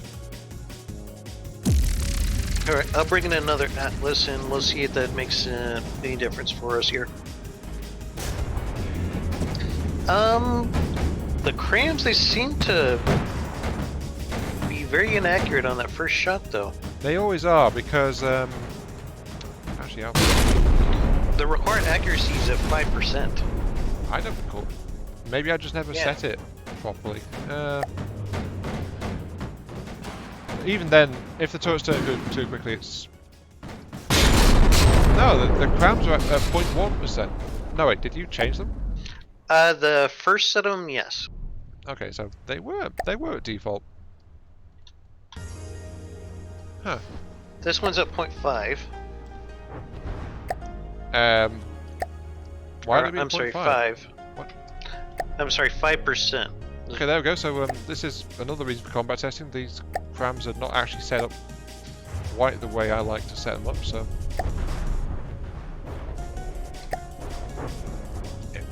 Yeah. There we go. Yeah, it looks like you already got these here in the back then. Yeah, I just finished doing those. Okay. It just seemed like they're wildly inaccurate. I was like, what the hell's going on here?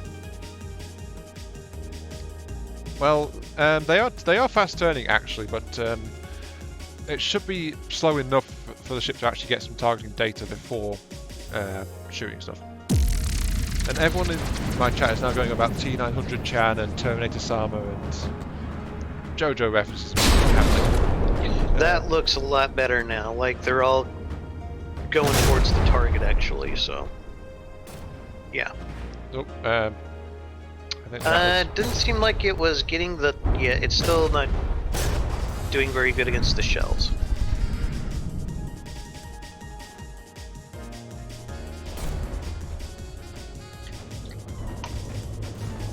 When it bothers to shoot.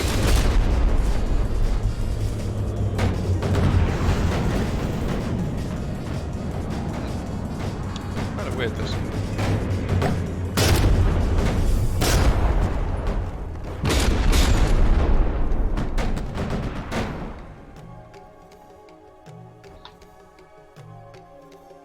I'm not sure what's going on with the lambs, but then I haven't touched the lambs in a long time either, so I'm not sure what I can say about it.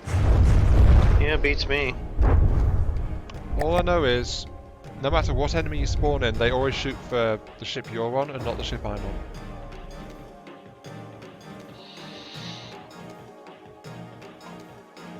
on.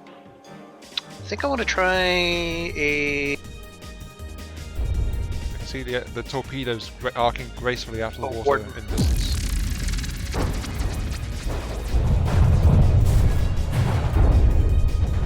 Oh, one actually, they don't actually launch a shell my way. How rude.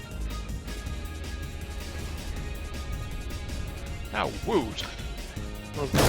And Geo finally came back and said, why must I always miss the best parts?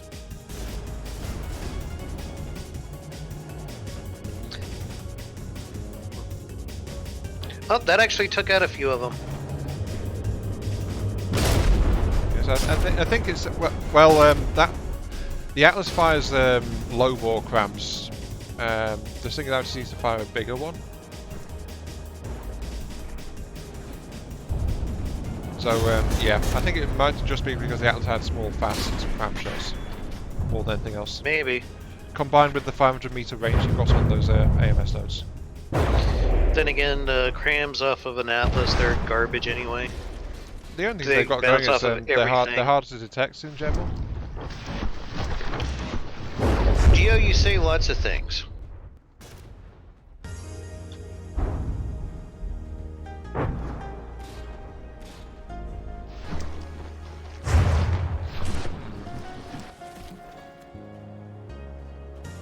Did Cram Toast not have fusing boxes? Ours? I don't know. I'm pretty sure you put fuses on them, Ion. I am pretty sure, but the shells were not acting. Are they just inertial fuses? I doubt it because I just saw one bounce.